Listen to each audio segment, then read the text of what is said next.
I'm gonna turn the light on. I'll be right back. Okay. So you can actually see me. You know, not that I'm not. Oh, you're right. I can see you. Yeah, I know. Whatever.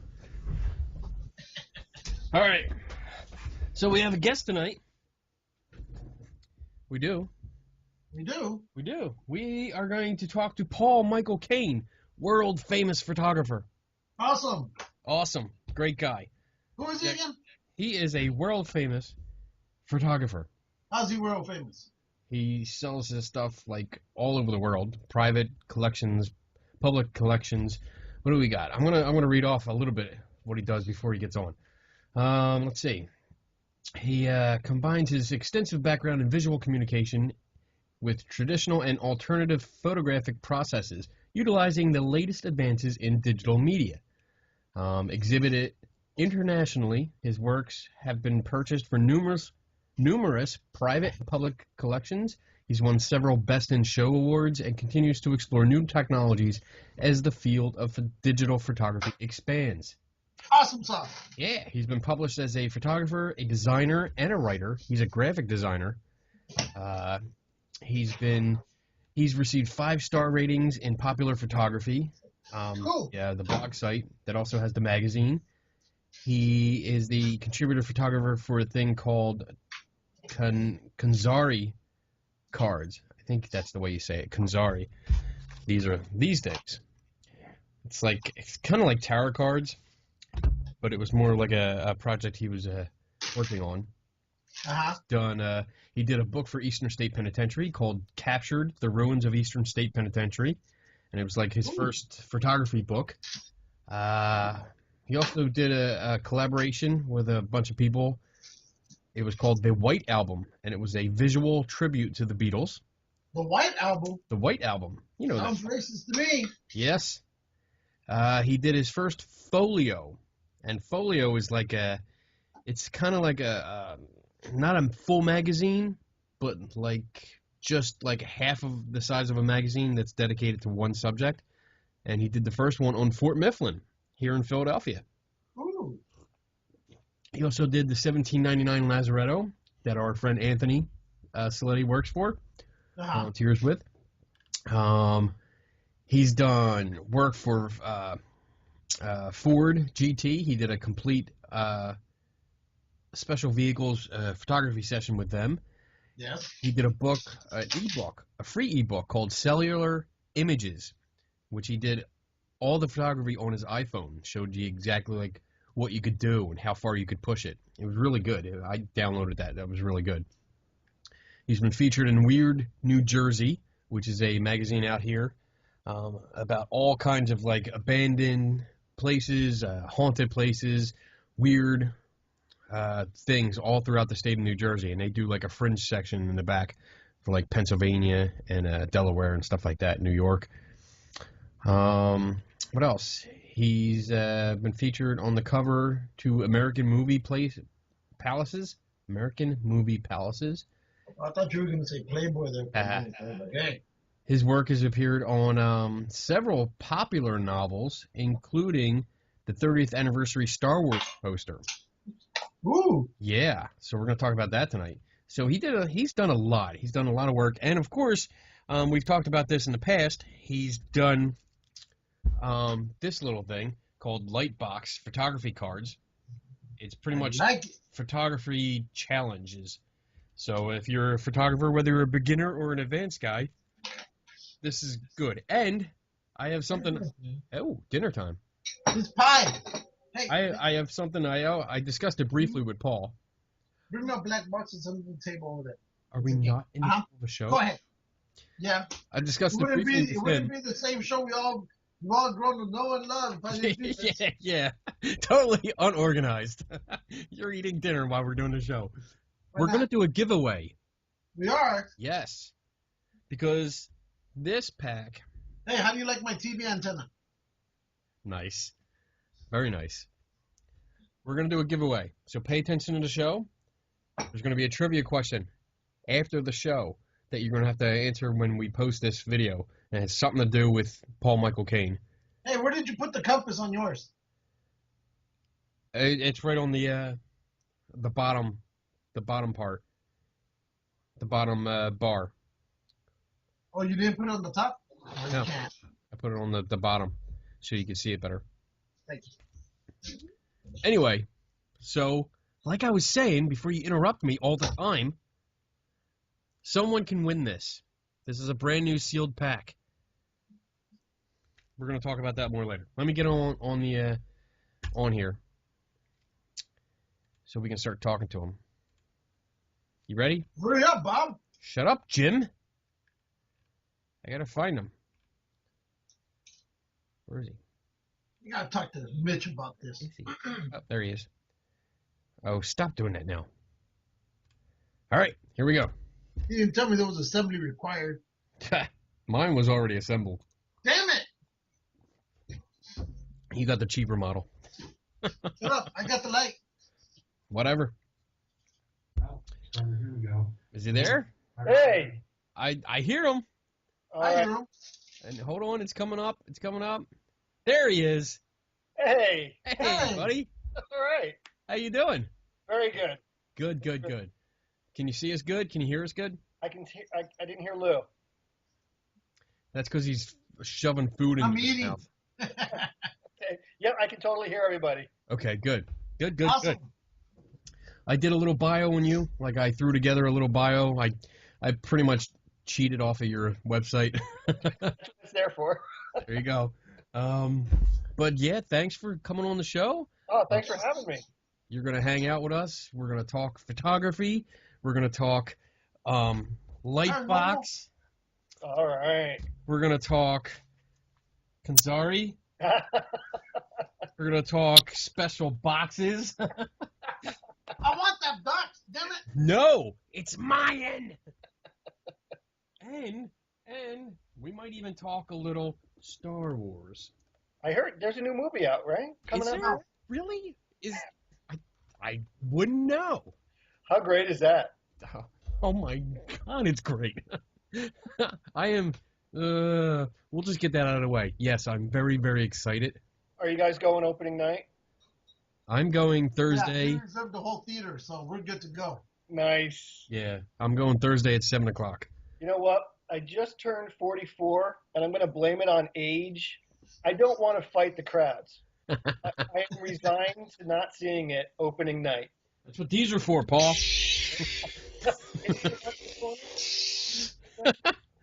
What do you got? Oh, look at. Oh, I see it.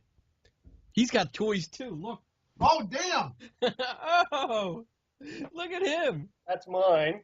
And it's Ooh, my favorite color is orange, so it's got an orange blade. Can you see that? I like that. Yes. So Where did you get that from, bro? this one's from Saber Forge. Saber Forge. Okay. Yeah. Very cool Very stuff. nice. Is So- that a RoboCop? No. Oh no, that can you? Oh, you can see that in the corner. Yeah. What's he got? Ooh. What is that? Oh, it's okay. It's a clone trooper. From Nice. Hot Toys, one of their 6 scale figures. Hey. Hey. I'm talking. Lou knows about that. Yeah, it's a slight addiction there. A slight? Oh, So yeah, it's a shame I don't have my old studio set up because I had all my stuff, all my geek stuff, out Okay. loud and proud. Now it's in a closet. Look, Lou's unboxing. He just got this. We can barely see it. There you Oh wow. go. I have many of these in my house. That is awesome. Unofficial sponsor number 1, Hot Toys. Sideshow. Sideshow. Hot I- Toys. Order the Imperial R2 unit. Ooh. It's black and gold, Yeah. very sharp looking. Yeah, I saw that. Did you just get that? Or It's not out till next year, but yeah, they because pre-order, so I pre-ordered it. Cool. I was thinking about getting that one or the other droid that blows its whatever. When Luke Skywalker. Right, yes, yep. Wow. Blows the motivator. Yeah. So, but yeah, I want to get them all because I already got the R2 unit, Nice. but I'm laying off on C3PO because I want to get all this other stuff first. Ah, there he is. That's not Hot Toys. That's not a Hot Toys, no. That's No, just, I got to actually take my picture with one of the original screen used R2 units. That's nice. You want to know where? Where? Oh, if you say Skywalker Ranch. It was actually, I've been to Skywalker Ranch, but it was at the Presidio at Lucasfilm. Okay. Wow. It was, it's like an Elvis fan going to Graceland. You went to Skywalker Ranch? I did. I got to Skywalker Ranch. In '83, there was a book that came out called The Creative Impulse, George Lucas's Creative Impulse. Okay. And it really is what set me on this creative direction. And in the book, there's a picture of this library that Lucas has on the property in the main house. And in '83, I said, one of these days, I'm going to get there. I don't know how. I might have to sneak in. But that was 2009. I got invited out to Skywalker Ranch and the Presidio complex. And it was beyond surreal. I bet. Surreal. Really cool. So you can only go in there via invitation? Yeah, it was a special invitation. I had done some work on an official Star Wars poster for Episode 3, Revenge of the Sith. And it was an official poster. I got to do all the typography on the poster. My logo's on the poster. It was a huge, I don't know how I'm going to top that ever. It's the birth of my daughter. You're doing it right now. You're topping it right now. That's right. You're a guest on this awesome show. But yes, it was quite a time. It was a good year. That was the same year we launched the Konxari Cards. Yes. Yeah. That wasn't. I met you not too much before that. You met me the first show I ever did with the Konxari Cards. Was it? I thought. No, wasn't it before that? Didn't you go on a ghost hunt with Robin and her team? It was up like at an old hotel. That was afterwards. That was after. It was after? Okay. That was our. Oh my God. Look at that. Oh wow. So while you guys were talking, I'll just unpack Yeah, it. keep opening the box. Because it just came in yesterday. Man. Wow. Have you seen the Mythos statues? From, No. Hot Toys? Is it those like those female creatures kind of? No, it's there's an Obi-Wan, which has a swap out head. You can put Alec Guinness or an older Ewan McGregor on it. He's got clone trooper armor. It looks like he's been in the Tatooine desert for like years. Beat up. They have a Vader that is unbelievable. Look it up. It's Star Wars Mythos. MYTHOS. Unbelievable. Stop making noise, Lou. Hey, it's not my fault. Here, It is. It's all Shut your up. fault, bitch. Shut up. bitch. You're just jealous because you're not part of our club. Whatever. I have my own statues. I have my own You guys are valuable making me statues. jealous with your setups there. That's Yes. awesome. Be jealous. It's okay. It took a number of years, but I finally got my wife to dress up as Princess Leia for Halloween this past year. I'm glad you added that second part. For Halloween. I was like, oh man, he's sharing some information with us. Cool. She did a steampunk Princess Leia. Oh, cool. Yeah, it was pretty cool. It was Very cool. So I'm very excited about the movie. I'm more excited about this movie than I was about the prequels. Yes. I agree. I think everybody will agree with you on that. Yep. Yeah. And my daughter has seen the original trilogy, not the prequels, and we'll Good. go right into The Force Awakens. Yeah. That's what a buddy of mine came over like 2 weeks ago, and that's what we did. We spent the whole Saturday. We watched all three right in a row. Yep. No prequels. We just did the originals. They were making out, actually. You shut up. And like we do trivia all the time. We do Trivial Pursuit Star Wars edition, Nice. and we got the one set that included episode 1 when it came out. Yep. We tried it for like 10 minutes, said no, forget it. We hate the prequels. Trashed it. Yeah, the prequels, they generated two things for us. All brand new John Williams music. Yeah. Fault the music. The music was great. Music was good, yeah. And some just wicked cool lightsaber duels. That was it. It was Yep. like at the height. Pretty much it. Yep. Yeah, the height of their skills, and yeah, the lightsaber battles were really badass. So, What's your favorite prequel? Well, I think I would just go with the last one. Yeah. The Yep. Revenge of the Sith. I'm proud that that's the poster I did Yeah. for the Sith. It was just, you know what? Because it was like the first one I just don't accept at all. I thought it was a waste of time. Yep. It had nothing to do with the story. It really didn't. The second one was just, it was like more show. It was just, it didn't have it. It It didn't wasn't have. fun. Yeah. It wasn't fun. Yeah. And I think just from the previews of the new one, it looks fun. It's a reminder of why we enjoyed it so much as kids. Right. And we get to bring our own kids Yeah. to go see it. How great is that? Yeah. Yeah. So to the build-up of the first teaser trailer, when you just saw the Millennium Falcon, Yeah. that was Thanksgiving last year. And we watched over Thanksgiving weekend with my daughter episodes 4, 5, and 6. Nice. And then the following day, we saw the preview for the trailer, or for the new one. Nice. So you're gonna see it on the first day it comes out? No, probably we'll probably see it within the week, but I can't fight the crowd. We're in Jersey, and they get a little crazy here. Yeah. I'll be there. I couldn't help it. As soon as they opened, I was like, yeah, I'm in. And I was coordinating. We have two other families that we're going with, and just getting tickets. We finally got in. I was like, all right, we're good. 7 o'clock, first showing. I'll see it with all the other uber nerds. Yep. And and that's it. I took off of work the next day just so I can soak it all in. So I'm ready. So I have, at the end of the month, I have a ton of time off, and I'm sure Peyton and I will be going to see it numerous times. Yeah, so do I. I actually, that Thursday when it comes out, that'll be my last day until I go back January 4th. Nice. Yep. So yeah, it's almost 3 weeks I have off. That Can't wait. Cannot wait. I have the soundtrack pre-ordered. Nice. Really? Did you ever listen to the CDs of Star Wars?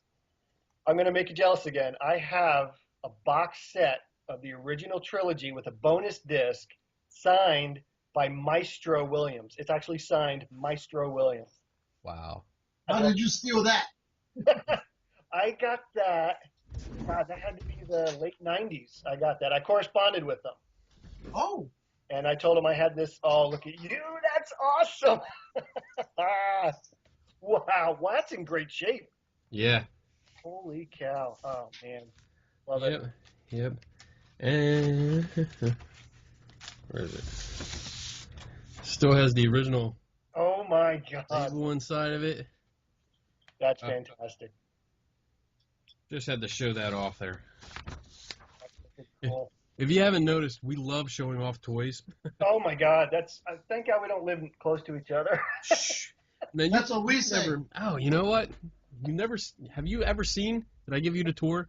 I've seen your videos. I've watched a bunch of your videos, and I'm just dissecting all. That's just awesome. Look at that. Unbelievable. And I love all the custom stuff you do too. Oh my God. The watches. That's a crazy. Yes. A little bright up there, but it's all over the place. That's my ceiling. Yeah. And then the bookshelves. I have the Jedi Mickey up there. Awesome. A couple lightsabers, a couple AT-ATs. My Lego Death Star in the corner there. Lots of stuff all over the place. I'd never leave. You just have to just bring food. Where's the bathroom? Because that's Right what I next do. door. Right next door. It's right there. it's perfect. Let's talk photography. Okay. All right. You are world famous Paul Michael Kane. I love your work. I've been following you since we met. That day when I bought these from you. Yeah, the Konxari Cards. Yes. Yes, and I got me into the paranormal. Yes, you were part of. You were going out on Robin's team. I went on one investigation with Robin's. No, maybe it was two. I was there for one. Yeah, the Stanhope house, right? It was No, it was a hotel. Yeah. No, Those, that's right. No, it's not the Stanhope House. I remember that one though. okay, Actually, yeah, great photo opportunities in there. yeah, and just been following you. You had your converted IR camera, which was Yeah. cool. I was like, wow, I've never seen one up close. Yeah. Like, there's nothing to see. It's a regular camera just with Right. a filter. Right. I was like, oh, this is so cool. And we got to talking, and it was great. I mean, you're a nice guy, and you knew your stuff, and it was great to learn from you. Um, so, so what? I guess the first question I want to ask is, what got you into photography?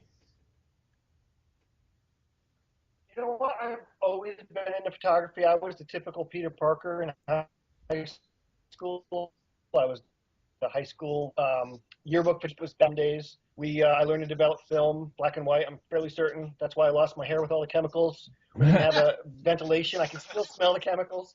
But I've always been interested in being able to express myself through photography. I'm a graphic artist by trade. Ooh, is that the bass? Nice. Yeah. It's all being unveiled tonight. They do a great job, don't they? They do awesome. It's awesome.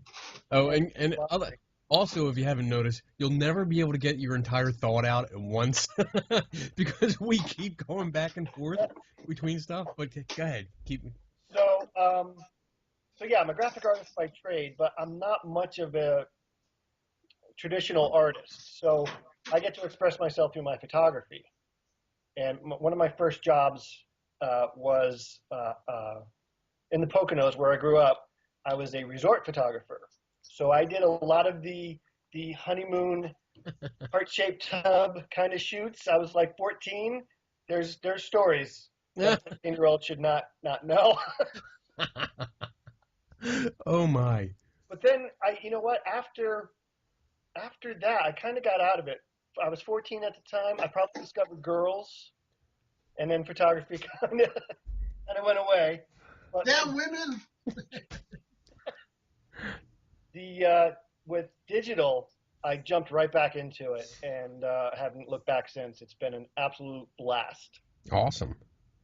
That's so cool. And your, I guess, career has just gone crazy. It's been a very unconventional career, to say the least. But fun. But absolutely fun. And that's really important for my daughter. She's 11. I want her to see that you can have a career that you love and make a comfortable living from. You know, you don't have to settle for that 9-to-5 job. If you want that, that's fine. But there's so much more out there with everything available to us now, including the Kickstarter, social media, all that stuff. You really can. You can be anything you want to be. It sounds very corny and cliche, but hell no. Oh, look, that's nice. Oh!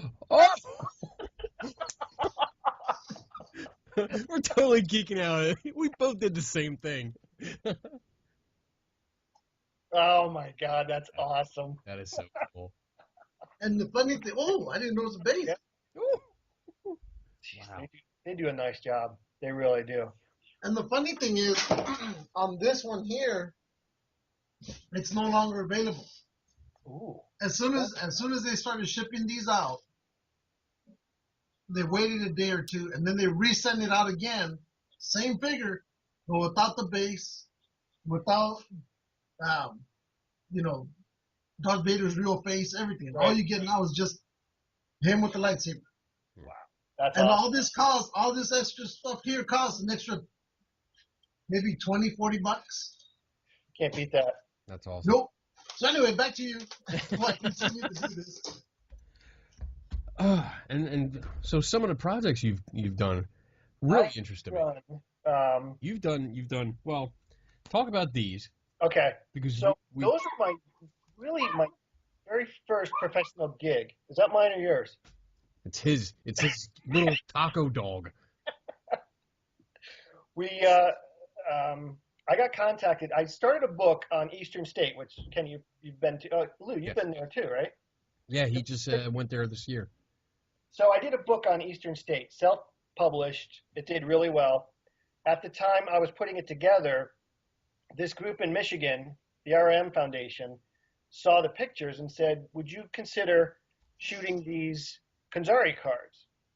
And I said yes right away. It's one of the things I teach when I teach photography. You never say no to a job unless it's like morally or ethically against your principles. So I said yes right away. And I hadn't been involved in the paranormal at all. My biggest exposure to the paranormal is, I think, Ghostbusters. Which was classic. Yeah, absolutely. It's pretty much the same. So they gave me a list of 88 topics to shoot. And it was like shooting a horror movie one frame at a time. It was a blast. Yep, that's the end card. So there's location cards, there's character cards, there are tool cards.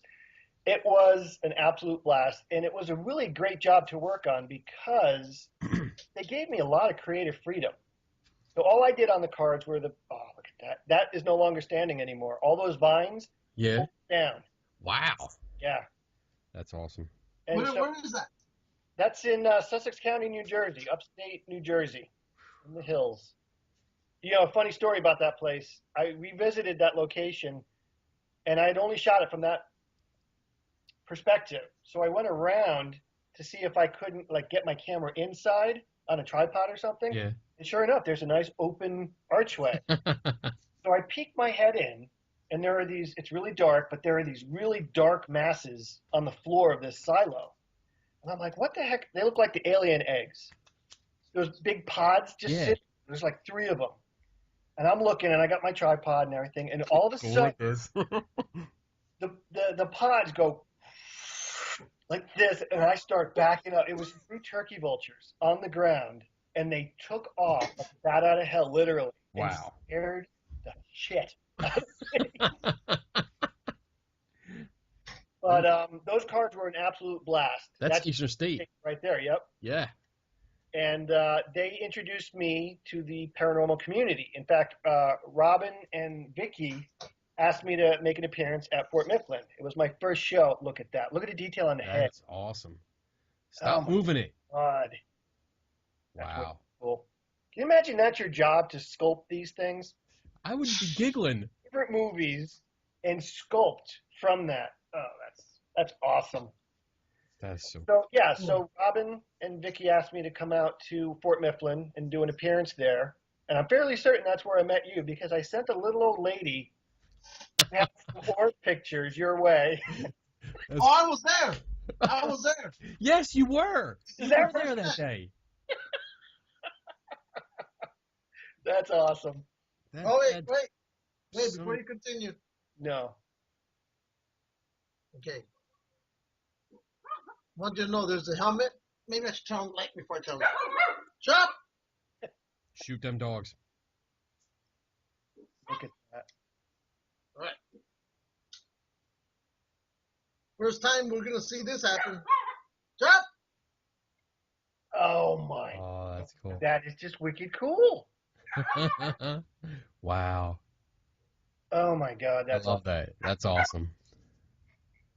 I love the detail that they put in these things. Unreal.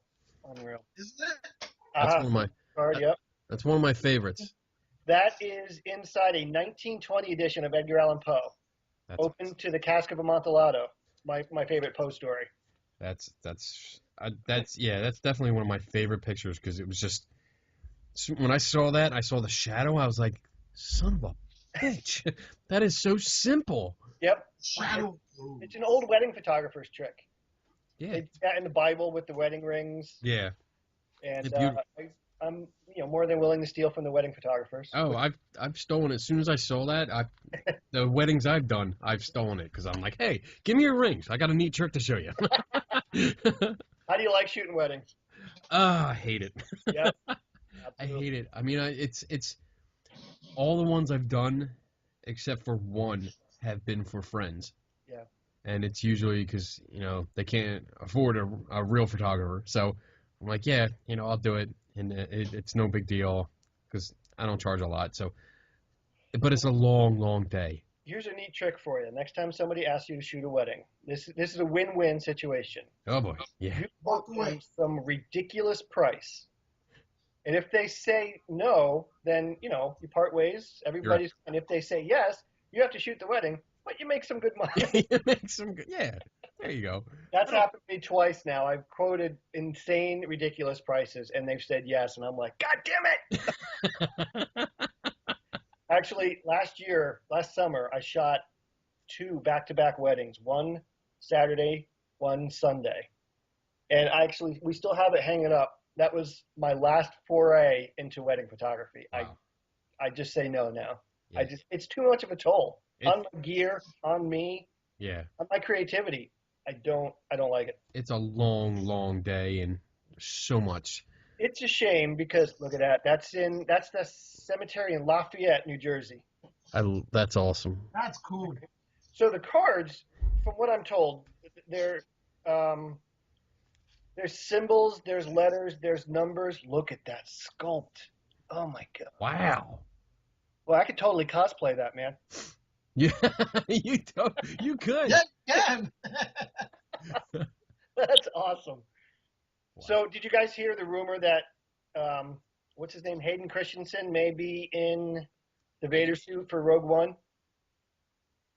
Oh, is that what it's for, maybe? That could be, yep. I heard that he came back for, he was in like fight training for possible flashbacks in episode 8. Maybe. That would be cool. Where do you guys think Luke is? I think he's in the trailer. I think he's the arm. The arm, yep. Yeah, with the mechanical hand, because that fits. That's his hand. Yep. And he's with R2. Right. It's the only time we see R2. Yep. Yeah, you're right. You know, he's not in any other scenes This is at what all. I'm loving about this whole year build up to it is all this speculation, all these questions. It's just awesome. It's amazing because the speculation and the theories get so detailed. They really do. I love it. I actually love to hate it because I sit up here sometimes and I'm trying to get work done and I see like, a theory about Darth Sidious and plagiarist, and I'm like, oh well, what's this? Oh, and then I'm like, half hour later, that's pretty good. That's a good theory. Damn. No, I've been avoiding as much of it as possible. All right. I told him I want to go in. I only want to know a little bit about the trailers. I don't want to know about any spoilers. I don't want to know about any little hidden things inside the movie. Yep. I want to go in and leave like a fireball by the time it's over. Nice. And then once I'm done, then I'll go back and look at, you missed this little part. You missed. Fine, it's all right. That just gives me a reason to go back and watch it a second time. You're going to go back and go, oh, see, I told you I was right and that was wrong. All that after you see the movie. That's what he does.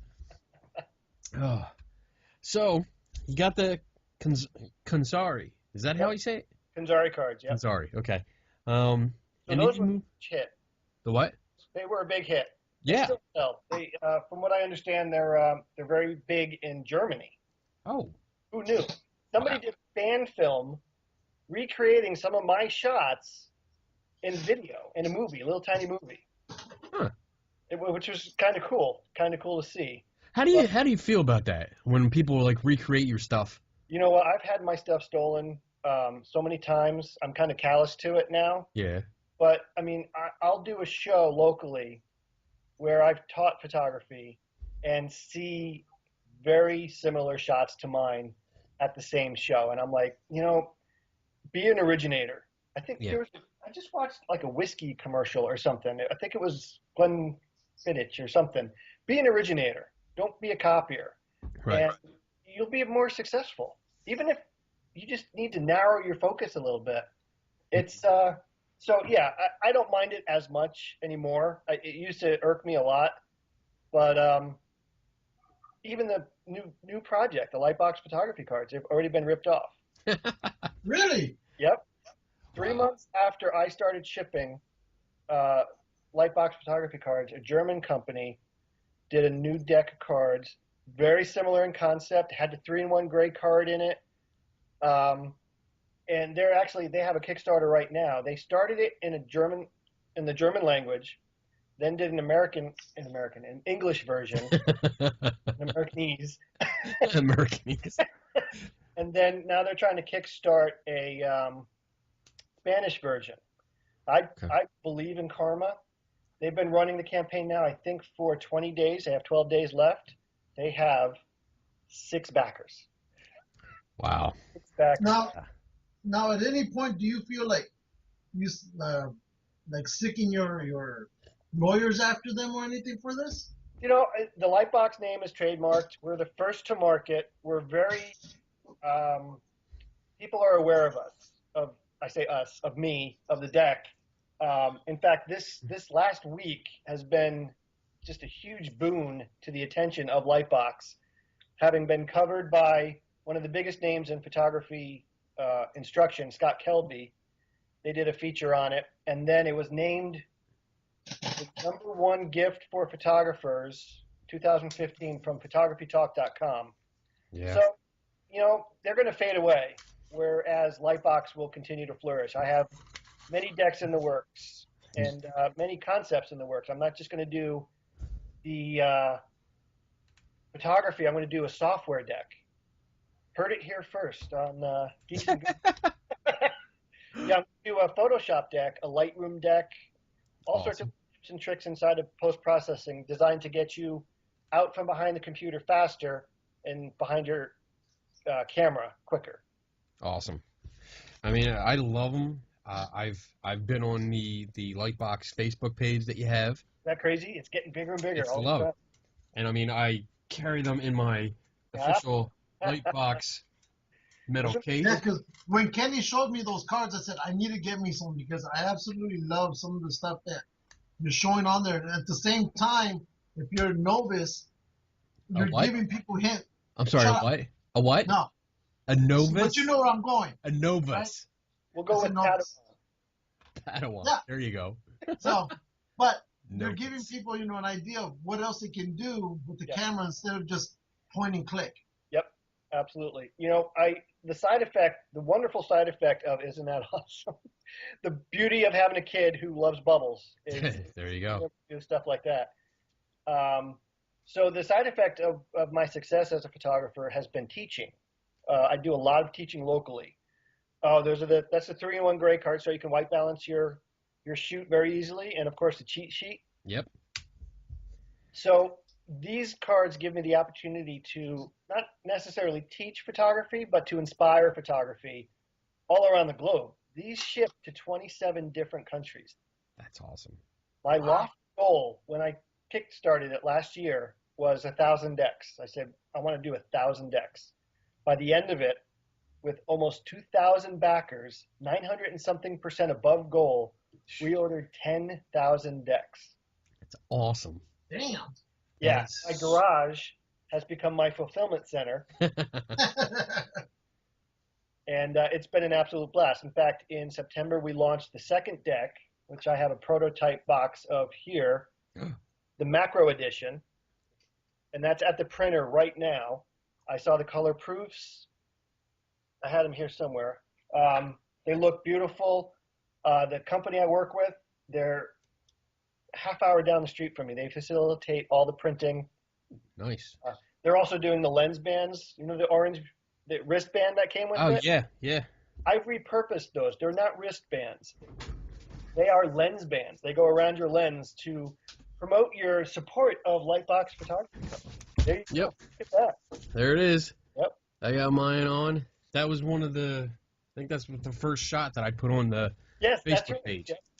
So, you know, with Kickstarter, you have to try to really innovate the campaign, reinvigorate the campaign, because it goes 30 days. Yeah. So I came up with these stretch goals. If we hit a certain amount, all the backers got this for free. Or if we hit this amount, you get a stylus pen for free. So I needed something toward the end of the campaign. I'm like, what am I going to do? I need something I can reproduce inexpensively because I'm giving them away. And I'm like, what about those wristbands? What can I do with those? And then it hit me. They're not wristbands. They're lens bands. They look beautiful on the lens. So the new one's green for the macro edition. Yeah. So very exciting stuff. I told you as soon as they come in, let me know because I missed out. I missed the deadline. I know a guy. I'll take care of you. But yeah, I'm definitely want to get in. And for everybody that's watching, I'm going to hold one up and I want you to just go through and just explain like what they get on this card. Like, what are the different? All right, so that's a photograph still life. What I love about shooting still life is you have complete control over everything. Your subject, your lighting, your camera position. So Okay. this particular shot is I think it was my first tribute to the 9/11, the towers falling, and those are staples. So I wanted something creative for this card. I thought those were perfect for it because still lives they can be open to interpretation. A lot of people might not see the Twin Towers in that unless they're Right. told what they are. And So what? you got the challenges issued on the top, photograph still life. There are Okay. 4 icons. There's the card number. So when you post to, say, Facebook, you can include the card number. Okay. There are 4 icons underneath it. You got tripod, flash, remote, trigger, and then filters, whether you're using neutral density or polarizing filter. So Okay. those they light up or they're highlighted in orange when I would suggest using that gear. Okay. Then there's the write up. I ramble or meander, and then my sample image, and then underneath there are the camera settings that I utilize to achieve that particular image. Awesome. And what I really love about, if you pull up I think there's the fireworks card. A lady emailed me. She said, I have been trying to shoot fireworks for years. I took one look at your card, the settings you used, and I got my first successful fireworks shot. And I'm like, that's why I do this. This is why I do this, to inspire you guys to get out there and get those shots that you want. There you go. There it is. Isn't that great? I gotta tell you, I have a similar story because There you go. I've always had the same. Oh, that looks cool. I like that. I've always had the same problem. Photographing fireworks is difficult. Trying to get it right so you get that burst Get of that bloom. the light painting, Yep. basically, and to get it nice where it's not too blurry, it's not all screwed up, and it's not too dark, it's not this. And this past year we went to Niagara Falls for the first time. Nice. And one of the main things we wanted to do is that on Friday nights, I think it's Friday nights and Sunday nights, they do fireworks over the falls. Yep. And as soon as my wife told me about it, I'm like, oh, well, we got to get down there. We got to get a good spot. And I'm panicking because I want to get that shot. shot. It's over the falls. We got a nice place. It was elevated, so I could see both falls, the American side, the Canadian side. And I'm like, this is great. I got it. And I'm like, how do I do this? How do I get everything right? And then I remembered seeing this card. And I swear I grabbed it out of my bag and I was reading it. I'm like, all right, these are the settings he had. Okay, I can do this. I'm going to do it. And I got to tell you, dude, spectacular shots. That's awesome. That makes me feel good. I was so happy. I was so impressed. I was looking at it, and I had people, because whatever we were on, like the platform we were on, there were like 200 people in there with us. Yeah. And I literally had people behind me. Every time the picture came up on the screen, they were like, how are you doing that? How are you doing that? And I'm going, yeah, dude, get these. That's awesome. Get these. That is really, really cool. We shot at Niagara not too many years ago, and we were there. It happened to be Canada Day. So take the fireworks that you saw, multiply that by 12. Wow. So, like you, I was stressing. Where are we going to go? Where are we going to go? So we get to the hotel, and I realize our hotel room is perfectly situated where I need to be. I shot the fireworks from inside my hotel. We were all in pajamas. It was phenomenal. Awesome. Phenomenal. Awesome. And you did a deck of cards, too. You got a... Photographist, yes? Yeah, photographist. I mean, and these are nice. These are actually... Playing cards. Playing cards.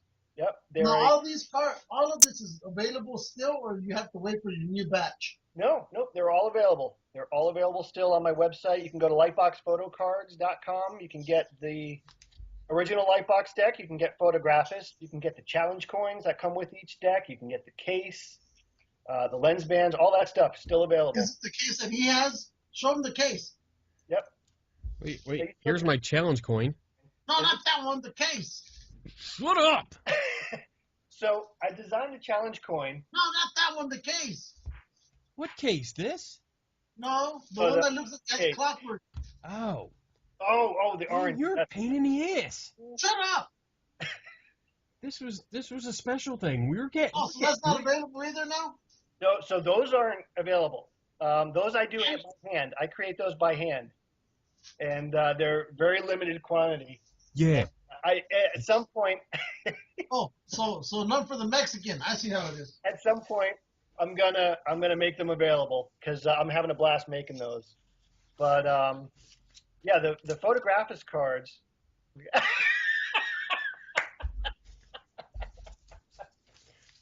The Photographus cards were my first Kickstarter. Hey, my reply to you is, you don't have one of these. You guys, wait. Right, just as I'm looking over you guys, here's my Batman statue. Oh, is that the black and white edition? Ooh. I have a ton of these right behind the computer here. Those black and whites are beautiful, but they're just as expensive as these damn sideshows. Yep. My favorite is the Mike Mignola. Did you guys hear that?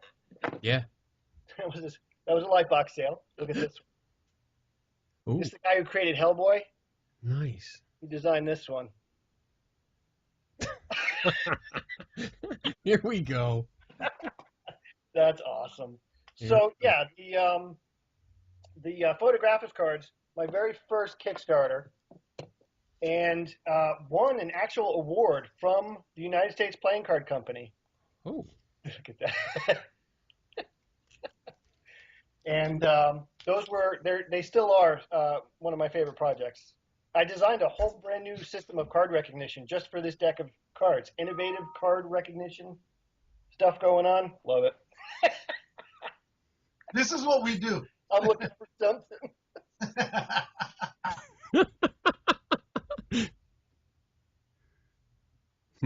Okay.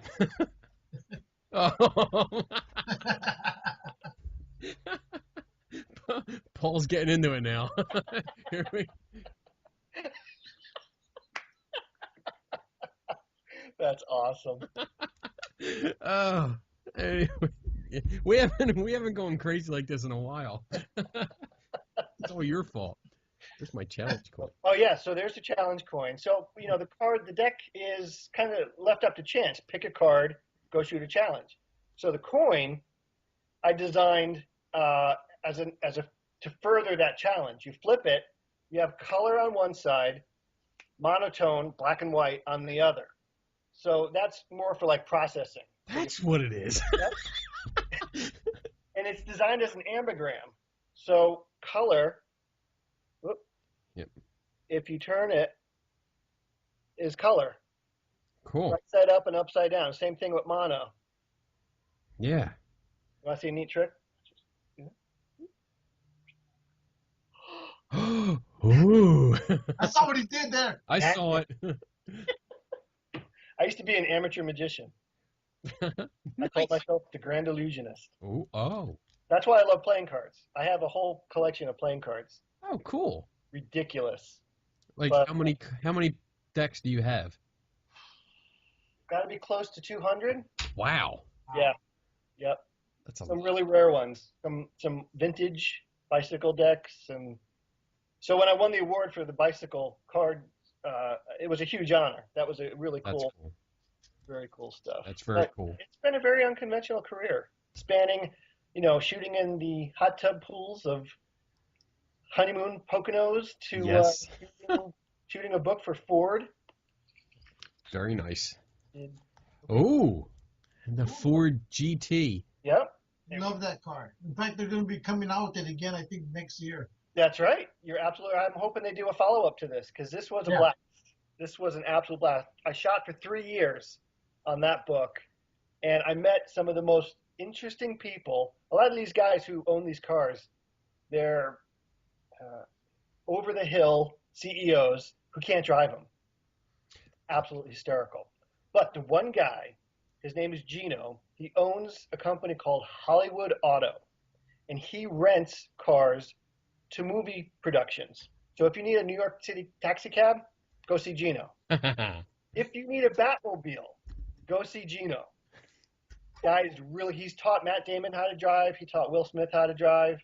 Very cool guy. But that was a great experience. The only time I've seen that car a few times, and I absolutely love that model because it goes back to the Grand Prix in France during the 60s. But the closest I got to that is I was coming back from Palm Springs, and I see this white blip right behind me, and right behind it is a red one. I couldn't tell what it was, and here comes a GT just boom, flying through. And struggling to keep up with it was a Dodge Viper. And there was no way that Dodge Viper was going to catch that GT. That GT was gone. And so you could hear there was no sound from that motor. It was almost quiet. Yep, but that poor Viper was just chugging it air as much as it could, trying to catch up to it. One of my favorite ones to shoot is the really rare one. It's called Sonic Blue. It was Bill Ford's personal GT that he had painted a specific color blue that hasn't been reproduced. So it's truly a one-of-a-kind car. And it's signed by, and I just like that, his name, the guy who designed the car, conceptually designed it. I can't remember his name. It begins with Leonard Nimoy. And it's signed by him. It's signed by Ford. Patrick Stewart. I got to drive it. No, I didn't get to drive it. Oh. Now, you said it took you 3 years. Yeah, I shot at 3 different events. Okay. To get all the cars, all the different production colors that they had. The one event I shot, I was on a 22-foot ladder, and I had to maneuver about 30 of the GTs into a beautiful panoramic shot. Wow. And that was my I made it moment, because I'm sitting up on top of this ladder directing these CEOs, these titans of industry. Just back it up 2 more feet. Wow. Left. That's awesome. But that's good because you're now with these elite clientele who will call you for this type of work. I have done private commissions for these guys who they'll have me come in and shoot their car, and it's like Pringles. You can't have just one. They have like 12 cars.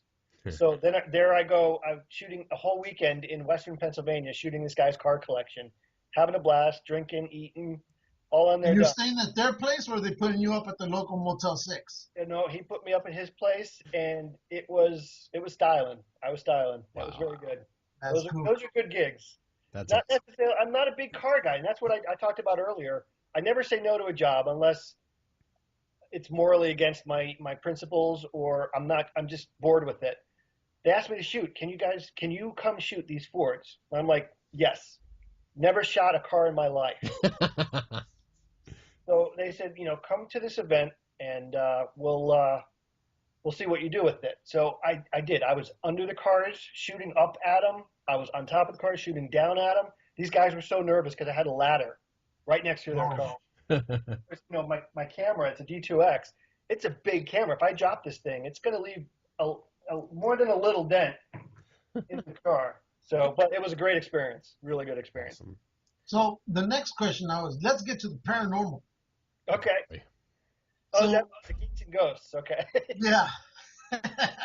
So the thing that I was going to ask is, why is it in the paranormal it's acceptable, or why would you think it's acceptable to take a blurry picture of anything and they say it's a ghost, whereas in the Bigfoot world it could be blurry and they say, nope, that's not good enough? I defer to my buddy Kenny on these matters. But it's funny. I get associated with the paranormal a lot because I specialize in shooting historic locations. That's no moon.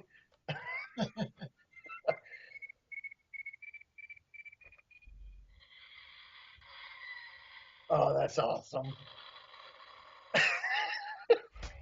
It's the Transformer. Really? Oh, that's right. That goes in the Vader, right? Yeah, he opened. I have no idea how he does it, but he opens in the Vader. He looks better as the Death Star.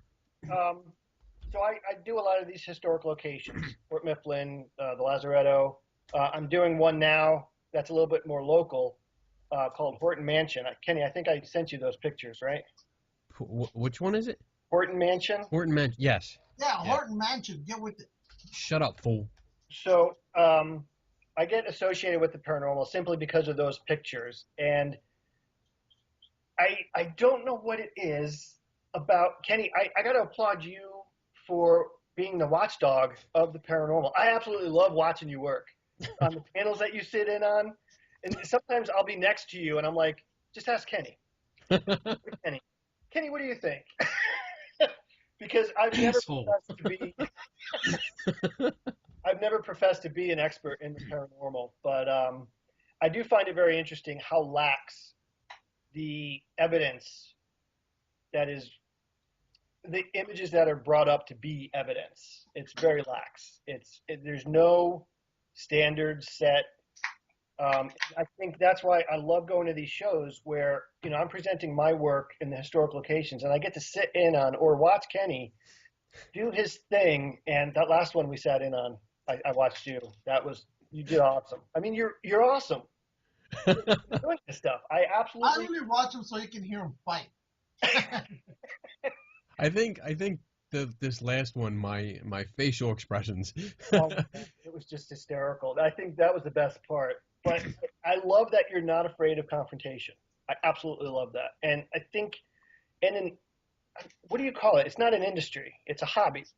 I call it a hobby. Hobby, yeah. It's a hobby. There are some really good people. Yeah. And there are some really bad people. And the bad people stand out the most because they keep trying to sneak their way back into it, even after they've been discredited. Oh, we know one. We know about that. It's really embarrassing. I'm really proud of the Konxari cards, my work on them. Do they work? I've sat in on them and I don't know. I don't know if it worked, but I had a blast working on them. I love the doors they opened up for me. That was a safe answer. And he's confrontational. I'm not so much. Well, I think that's why we work good off each other. Yeah. And I think that's why people ask you questions. When you attend events like that, you're a photographer. Right. You are literally internationally known. And I'm more into the history. When you take your work as a whole, it's not you're there at historic sites because you do photography for the history, right, for the historical value, the architecture, and this and that. But you have the experience and the expertise in photography, and that's why people will ask you questions. Right. Yeah. So, you're right. Yep. I mean, they want your input. They want to know what you think. I think I heard you say this too, and this is something I strongly believe in within the paranormal community. That not my fault. What the hell, Lou? You suck. We haven't heard from the train in a while anyway. Shut up. It's a ghost train. I do believe you said it at the last one, that it is okay to say, I don't know what that is. Right. I'm not going to say it's paranormal. I just don't know what it is. A lot of times I'll just take that because I'll tell somebody that's a stain. That's a water stain. No, it's not. It's a water stain. No, it's not. They will not concede the fact. So I have to concede because I don't want to waste my breath. Exactly. I mean, there's been plenty of times when people have come up to me just like that, and all they want is confirmation. And they tell me, "Oh, I got this, and it's a ghost because of this and this. What do you think?" And I'm like, "Well, it's dust or it's lens flare, right? And it happens because of this, or it's light painting." And I explain, go through the whole explanation of light painting, and they're like, "Well, no, because this ghost hunter told me this, and that's what I believe. So I don't know why you're telling me this." Yeah. Okay, then we're done. Yeah, exactly. Yeah, basically all in. Yeah. I can honestly say I've shot in some very historic locations. Historic often goes with paranormal. Yeah. And I've shot at all hours of the day, nighttime. I have never caught anything remotely curious that was not intended. Like, I'll shoot into a light source to get those dust spots, Yes. orbs, right? Yeah. Those are there on purpose. Oh, Oh man. oh, that's a new one too. Oh yeah, it's got the new satellite dish. Yep. You know, my daughter picked that up right away. I was so proud. Oh yes, awesome. Picked it up right away. Daddy's got a new dish on it. I said, yeah, so Lando scratched it. It's them little things. It really is. But I've never, I've never caught any evidence. I've had what they call personal experiences that I can't explain. Is it paranormal? I don't know. I have no idea. Shut up, Lou. But a lot of people will chalk it up to the paranormal, and it's simple things like a tripod knocking over, just feeling like you're being watched. There was one instance. I was in the Lazaretto. I was in the woman's wing. Have you been inside, Kenny? Okay. You take the fifth on that. There's the woman's wing attic. Wonderfully creepy. It's got wallpaper hanging off the ceiling. Nice. Now, we're photographers. We're very spatially aware of what's around us. So I was setting up a shot. There's an awesome radiator, rusty painted ceiling paint. I'm setting up the shot, and I swear somebody was looking over my shoulder. So much so that I had to turn around. But you know what? There's all this stuff hanging off the ceiling that's creeping me out a little bit. Yeah. It's paranormal. I don't know. It just it makes it fun. It makes it. I mean, when you're in places like that, and let's just say hypothetically, I was in there, and it's dark. There's no lights. There's no electricity running in it. So you're in the dark. It's nighttime. You're alone because there's nobody else in there, Right. and you're going through, like you said, these rooms. You're aware of everything. You are Sensitive. you're hypersensitive now. And when you walk into a room and you see the hanging wallpaper or anything hanging from like a broken chandelier or something, you would immediately draw up memories of horror movies, ghost movies. Yeah, and you freak yourself out. Yep. And it's a whole psychological thing going on where, I mean, I've been in like abandoned schools and abandoned hospitals at night, and the same kind of feeling starts coming over you because you're thinking like, well, there used to be people here. There used to be things going on. And I they're find myself still there. and it creeps you out, It You get that fight or flight kind of feeling, and you want to just run. Yep. My biggest fear is going into these places is spiders. I am a 9-year-old girl when it comes to spiders.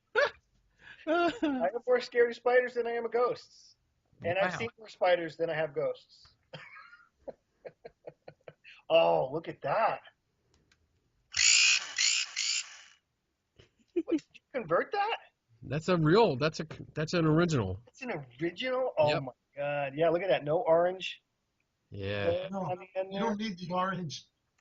Oh, that's awesome.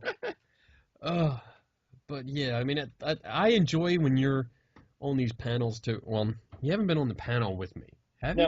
No, I did. We did the one at Lazaretto where we were outside. We weren't actually near the Lazaretto. We were in the park next door. Right. I sat in on you with that one. Yeah, and that was a decent one. Yeah. But I do like when you're there because it's not only another photographer, but somebody that is more experienced than I am that could possibly, you can explain things better, and it's a different perspective because you're really not involved with paranormal so much. Right. So you're given more of an outsider perspective, and it's that third party. What do you think? I'm very comfortable being that third party. Yeah, because you're always like, well, let's go ask Kenny. Oh, nice old lady who looks like you're going to freak out. Go ask Kenny. Yeah, I remember that one. I love that story. I absolutely love that story. I will never forgive you. My daughter, she gets creeped out pretty easy, and she only just started watching some of the ghost hunter shows. And the one that she watches, I call 3 Idiots and a Ghost. It's the Ghost Adventure. Oh, yeah. Yeah. And I tell her with every viewing that this is entertainment. I do too. That I would have muscles like that, but I like my shirts. Yeah. But I tell her it's entertainment only. Yeah. And my favorite show, it's not on the air anymore, but there's a kind of a similar one, was always, remember Destination Truth? Yeah. Josh Gates? Yeah. That show never took itself very seriously. Right. It was fun. It was entertainment. He's got another one. He's on the Travel Channel now. We just watched his, he was looking for the shipwreck of the Santa Maria, Christopher Columbus. And I actually do watch his show. Because of that. He doesn't take it. The history, yes, absolutely. He takes it serious enough about like following the clues and interviewing people and finding the history, but he doesn't take it so seriously that it's all like, I got to do this, and it's all drama. He makes fun of himself constantly. That's it, yes. And I liked it when he was flying in that plane and part of it just flew off. Holy cow, can you imagine? Oh, that would be wicked.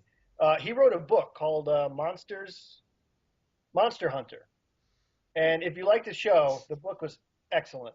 It was not so much monster hunting, but all his adventures during, he wrote a chapter about that plane ripping off. Wow.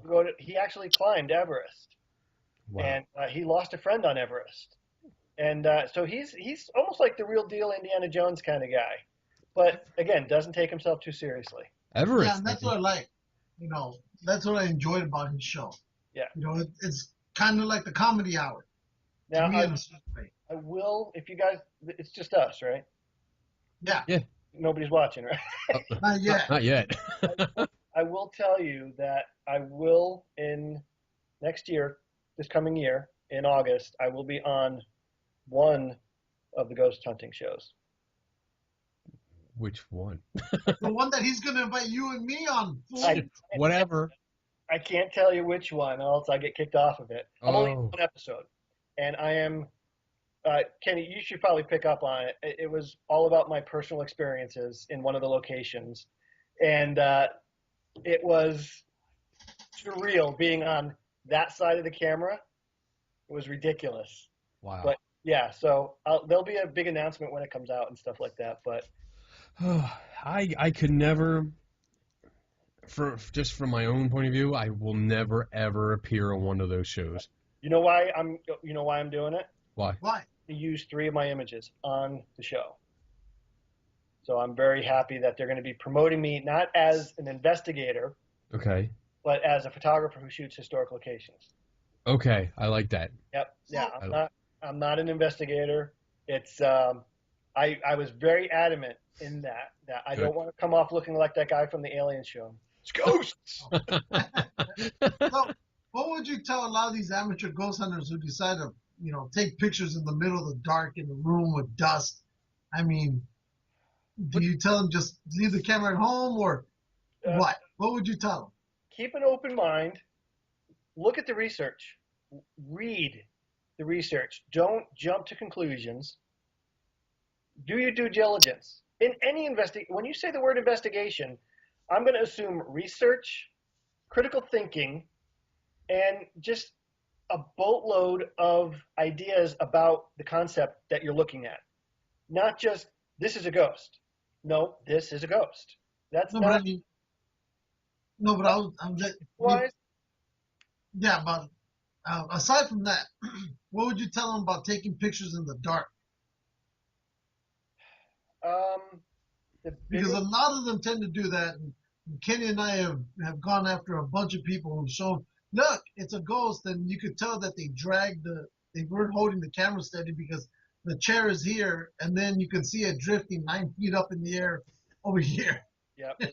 My biggest advice, if you're taking pictures for evidence, you can't be doing it with a point and shoot, right, Kenny? I mean, it's just not it. You need a flash that's as close to off camera as you can get it, all right? You take your flash, point it up to the ceiling. Your ceiling would become the biggest softbox that you have. Your light won't also bounce off the dust immediately in front of the camera, creating the spirits. But if you're going to seriously collect evidence, oh my God, that's great. might be the next stretch goal in my campaign. Lightbox. I should do a ghost hunter deck. Oh, Ooh. we want to be sponsors. Yeah. Oh, that's awesome. Look at that. So, if you're going to investigate and you're going to, oh my God, that's hysterical. If you're going to investigate, use the right gear. There is no gear, right, Kenny? That's right. There's no specific gear for ghost hunting. My mind. Your mind? Yeah. Your mind. Conventional investigative tools, a camera, a sketch pad, notebook. Yep, absolutely. Yep. That's it. Oh shit! Here we go. Hunting goggles. Here we go. It's on.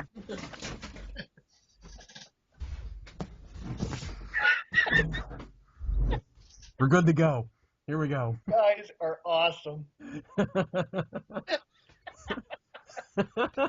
Lego? Bandito Batman. The Mexican Batman. That is wicked cool.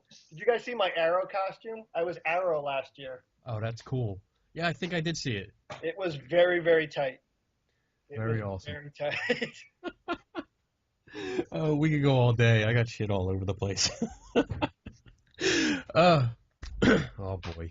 No, but yeah, like I said, the shows my daughter watches, they're entertainment.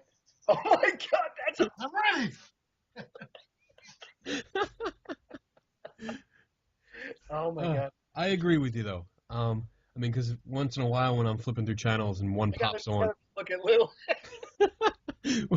Oh, I'm used to not looking at him. When one pops up and I happen to be sitting there watching, my son will look up and he looks at it and he's like, "Oh, these are stupid shows, Dad." Good. But instead of actually just saying yeah and moving on, we'll watch it for a minute and I'll say, what are they doing wrong? Good. Very good. And he points it out and he can tell me exactly what they're doing wrong. I love it.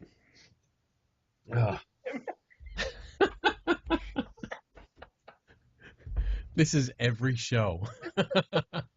Imagine. Oh my God, that is hysterical. So what else you got coming up? Well, I'm going to do some more decks. You got the macro. I got the macro deck at the printer as we speak, which is exciting. I'm going to follow that up. I'm doing a short run. There's been a lot of requests for it. I threw out the idea during the macro campaign of an actual wedding deck. 52 must-have images when you shoot a wedding. Okay. Not the, bride and groom with their aunts and uncles, but like that ring shot. Yeah. With the heart, silhouettes, that kind of stuff. So there's going to be a short run of that. Cool. I always like getting the shot with their hands. Yep. With rings, the new rings crossing. I love these getting are stuff that. You can get after the fact, during the ceremony or during the reception, where they're a little bit more relaxed. Yeah. How about one where a deck where you can know how to shoot the moon? How many people take pictures of the moon and they're all blurry? They're horrible. How about those iPhone shots of the moon? I love them. Look at the moon. No, it's not. It's an orb. It's an orb. It's a moon. That's a great idea too. But I think this year I'm going to do objects. A full-size coffee table book of all my work from beginning up till now. Nice. I think it's time to do something like that. And I'm not sure if I'm going to kickstart it or if I'm just going to go ahead and print it. But I love the idea of doing a nice full-size coffee table book of all my work. So I think that's going to be something that's been kicking around for a while. Cool. And that'll be all the historic stuff, the car stuff, everything. Now I saw you did have like I don't see it, but there was a picture where you had an idea of all the different decks. Yeah. Decks. Yep. I mean, it looked great. I love it. Didn't I was like, how do I just order them all now? So the beauty of what I do, I'm very fortunate, is I'm also a graphic designer. So I do all the design work on the cards. I design the packaging. I design the layout of the cards. So when an idea strikes me, I go right to my computer and start, designing stuff. That's why I've been loving those cases that I sent you. Yeah. The one that I don't have. This is the current one I'm giving away. Oh, I want it. And it fits 2 decks, but I don't. Shut up, white man. You're the white man. I love the orange. Hey, Lou, you see this? You see it in my hand? Because I have one. It's mine, not yours. Lou, I'll hook you up. All right, thank you. No! There you go, kid. There you go. No hooking up Mexican He man. can hook up because we are sideshow brothers. That's right. He does hot toys. So It's the same thing. I started building these slipcases by hand, which is something new for me, creating things by hand. All my stuff is digital. So I've been having an absolute blast making these. And I've done them for I'm a big book collector too. I see you guys are. So I have a few. Yeah. I just did. I have a few. Yeah, you do. Look at that. I love looking through people's libraries. It's just awesome. You know what, dude? Looking at people's books is a good glimpse into their personality. Absolutely. When I go to yard sales and flea markets and stuff, I always look at what they're selling as books. My favorite yard sale story, it wasn't really a yard sale, it was a used bookstore. They were having a clearance sale. They had all their books outside. And I was looking through their stacks, and I found I forget what year it was. It was a first American edition, Sir Arthur Conan Doyle, Sherlock Holmes. Oh. It's a first edition. I picked it up for $6. And I'm ashamed to admit I flipped it for $2,000. Why are you ashamed? Well, That's awesome. I'd love to have it. I was young. Okay. All right. I think I was 22 when I did that. Wow. Well, it's like, I would have totally kept it. but I know what you mean because we found, around 5-6 years ago, we found one of the original Alice in Wonderland books. Oh yeah. Found it for $10-15, and it's been in our library ever since. And it's my daughter's favorite. Yep. She doesn't let anybody touch it. But I mean, it's old. And for me, when I go to old bookstores or garage, whatever, I've picked up a few books that are from 1872 and about stories that I don't care about. The only reason I buy them is because there's notes. They write inside the books, and you see the different lingo that they had back then. Yep. But I like reading what they write. I'm more interested in what their thoughts were on the book than what the book was actually about. Yeah. So I have a whole bunch of boxes just full of books from 1872 all the way through to 1913, and I just read the notes. So Yeah. Different handwriting back then too, right? Elegant. yeah. No. This is from 1904, Some pretty risque stuff, I'm sure. and it's written by Professor William Walling. And then I have this one, who's written by a reverend. This is wait a minute, what is this? 1908.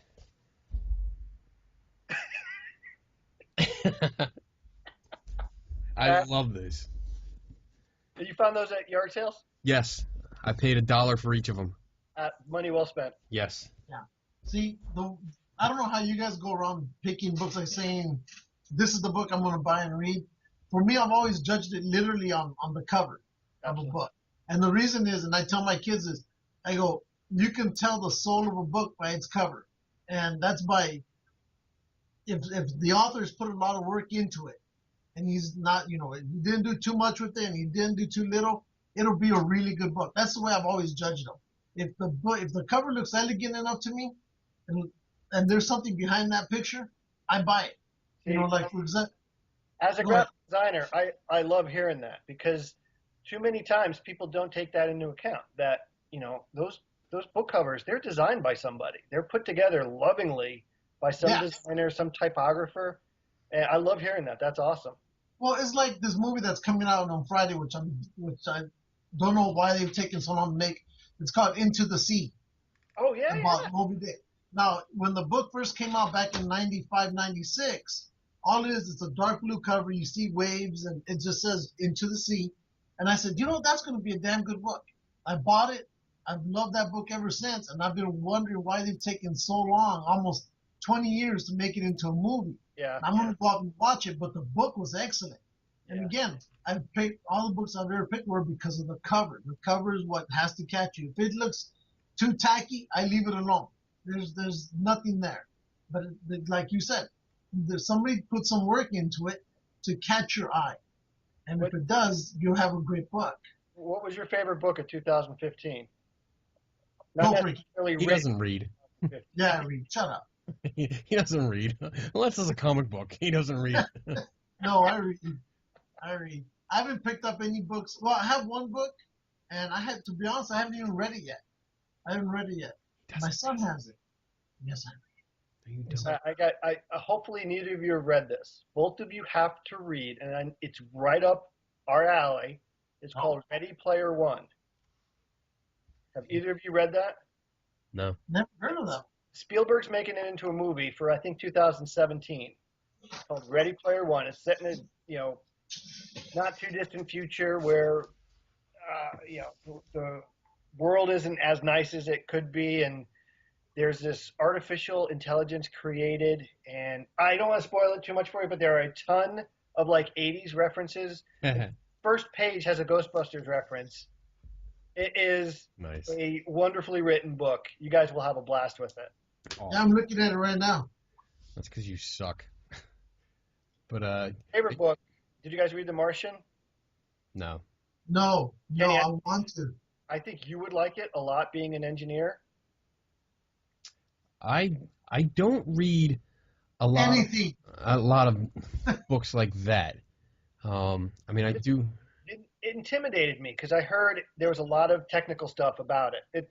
The movie came out in October, I think it was. It was a pretty decent adaptation, but there's a lot of technology in the book that is equaled to the humor in the book. So I was really intimidated by it because I'm not too technical, but I totally got it, and the humor in it was absolutely hysterical. It's about a guy stranded on Mars after a Mars mission goes bad, and how he survives for nearly a year before there's help sent his way. Very, very good. And the story behind how the book was published, even better. The guy tried to get it published, and then serialized it on his website, gave it away for free. Random House saw he started giving it away for free, then made a Kindle version, and then he had to make that a 99-cent download. So he started making like decent money on that. Random House saw it, said, "You know what? We want to buy this." He signed the book deal and the movie deal in the same week. Wow. First novel. I mean, that's like a hole-in-one on the same game. Yeah. But I could see why they're picking up on it, because with all the talk about Mars and sending rovers and wanting to send astronauts over there, why not pick up this book called Martian? I mean, it's like at the perfect time he came out with it. Yep. Yeah, it was perfect. Perfect storm. Yeah. Yeah, that's good. I mean, most of the books that I have a lot. Nobody cares. On to Shut up, fool. I don't have too many novel books based like that. Most of my books are reference. Either I have the sciences, psychology, and sociology, physics that I can't understand.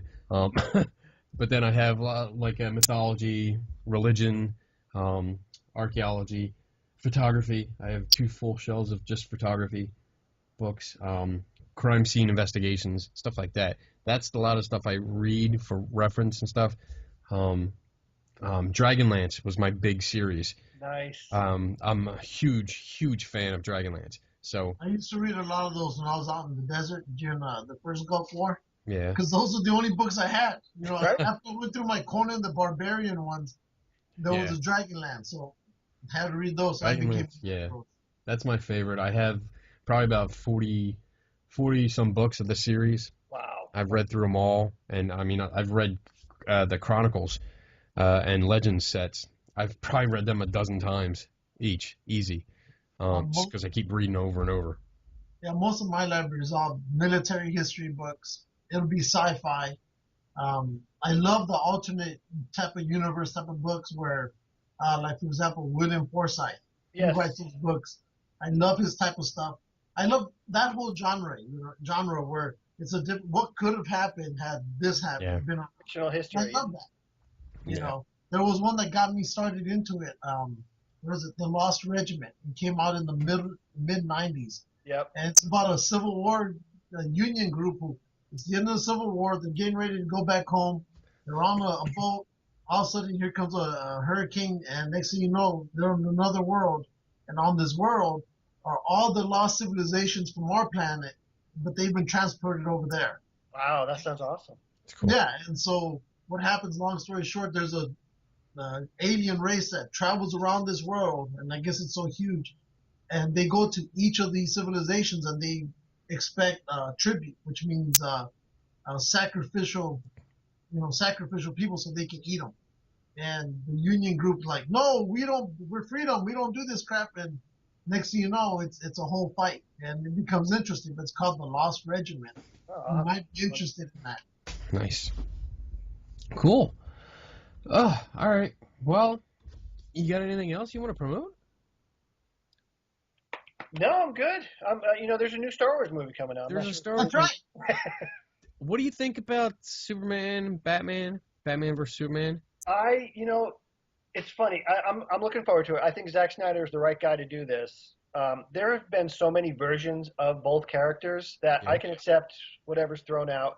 I enjoyed Superman Returns for some of the moments that were in there. I didn't enjoy the whole movie. Okay. Good. I didn't either. There were just some moments in there that were really good, especially the use of the John Williams theme and everything. Yes. When they did Man of Steel and I heard that Hans Zimmer was doing the music, I was pretty happy about that. There were good parts of that one that I liked, and then there were some not so good ones. But I think if they're doing this cinematic shared universe now, it should be interesting to see where it goes. I mean, is it not the perfect time to be a geek right now? Yeah. That's why we got the show. we got the Marvel Cinematic Universe going. We got DC trying to catch up, starting to catch up. We have Star Wars resurfacing and just going crazy. I mean, then we got Star Trek, which has been given a brand new life by Abrams. Yeah. I mean, it is a perfect, beautiful, poetic time to be a geek. Yes, absolutely. And when they announced JJ was doing the Star Wars, I was thrilled because look what he did with Star Trek. Exactly. And he's not even a fan of the original series. He was well documented saying, I'm not a fan. Look what he did with Star Trek, and he loves he was bottle fed Star Wars. This is his fan film, basically, and he gets to play with the real characters. So how awesome is this going to be? Well, they're saying that when they debut the new Star Wars movie, that the trailer for the new Star Trek movie is going to be shown that same day. Yeah. So I can't wait. Who's the villain? I can never pronounce his name. Kenny's the villain. Idris Elba, I think his name is. Yeah. He's from Luther. That guy's an awesome actor. Yeah. Awesome. It's gonna be great all the way around. Yeah. There's lots there. From what I've heard, there's going to be a lot of good trailers shown before Star Wars. Yeah, I mean it's Disney. Yeah. How weird is it going to be seeing a Disney movie or Disney logo in front of Star Wars? Yeah, I'm going to be like, wait, whoa. Where's the 20th Century Fox thing? Yeah. But then it'll change as soon as a long time ago comes up. Everything. It's going to be hushed. Everybody's going to be like. Yeah, you're going to hear silence. You're going to hear silence. I said, I may cry. You may see tears coming down my. I mean, I'm not lying. I'm proud of it. When I saw that Millennium Falcon in the first teaser, do the little spins and everything, a little tear came up.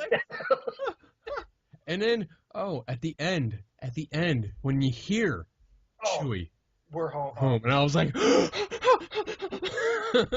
so my daughter was like, Daddy, what do they mean? Where's home for them? I'm like, it's the Millennium Falcon. That's home. That is home. I can't wait. I cannot wait. Holy cow. It's gonna blow everything out of the water next year. We got 9 days, right? Yeah. 7 days. 9 horrible days. So wait. It's here. It's here. And then, what's that other thing have? Oh, Christmas. That's right. Is it 9 days? It's 9. It's 8 days. It's 8 days for us. Right. Because we're seeing it on Thursday. Yep. So yeah, 8 days. Tomorrow will be officially a week. Holy cow. And what's funny, here's the funny thing is, we rented a theater. We're gonna go see that movie at 7:30. All right, and this is in a city called Laverne. But here's the funny thing: as soon as that's over, my buddy already called me. He told me he has tickets for the midnight showing at the Chinese Grooming Theater in Hollywood. So I got to go all the way over there, jump in the car, and drive 40 miles to downtown to Hollywood, and sit down and watch it again. You know, that's the historic location of the premiere, right? Yeah. In 1977. That's awesome. Holy cow, that is wicked cool. Yeah. So, You got to take I will be stuck in all the movie theaters. You have an obligatory selfie to be taken in front of that. Well, there's a section where Han Solo and R2D2 and all of them stepped on the cement. There's a section of theirs right there. Yeah. That's amazing. That would be epic. And right now they have that roped off, making it royalty and whatever. So it's gonna be. That's awesome. Very exciting. What do you think about the Marvel movies so far? I'm loving them. Me too. You know what? I thought Ant-Man, holy cow, was that a great movie? Yes. Yeah. I had the first Iron Man movie is my standout movie. I love the first Iron Man movie. And I think Ant-Man is right there with that first Iron Man. I thought they did a hell of a job. It was with just the drama surrounding it, with the director quitting and a new director coming on. Holy cow, I loved it. We went back and forth. I loved it too. Yeah, we went back and forth a few times. Like he wanted to see, he was really into it, and I was like, I don't know. I'm looking at it, it's Ant-Man. Like how are they going to make this good? Yep. And I think Lou, you saw it first. Yeah. And told me like it was just amazing. It was great, and I was like, see, my initial issue with it was, and again, I didn't know the whole storyline was when they were showing that Ant-Man was an ex-convict, and I go, whoa, wait a second, Ant-Man was never an ex-convict. He was a damn scientist. Right. And then when I went to go see the movie and I saw what they did, because they need to put Ant-Man up with this younger group of heroes that's out there, I go, okay, I see what they did. I've seen what they've done here. And it was a great mesh of the old with the new, and it was a great movie. How crazy was that opening scene where Michael Douglas walks out and he's like young? Yeah. I mean, they did that with Tron. Tron, yeah. And it was not done nearly as well in Tron. When they did it for Ant-Man, I was like, holy crap, that was unbelievable. Yeah. Well, technology has changed. And then that storytelling device where his friend, I can't remember his friend's name, his former cellmate, where he was telling that she said that he said that The Mexican. Hysterical. No, that was good. His name is Jesus. Or Jesus. Whatever. That's his real name. He was good. He was, yeah. And how great is that? I think Doctor Strange is going to be amazing. That. Yeah, I'm really hoping they hit that one out of the ballpark. Yeah.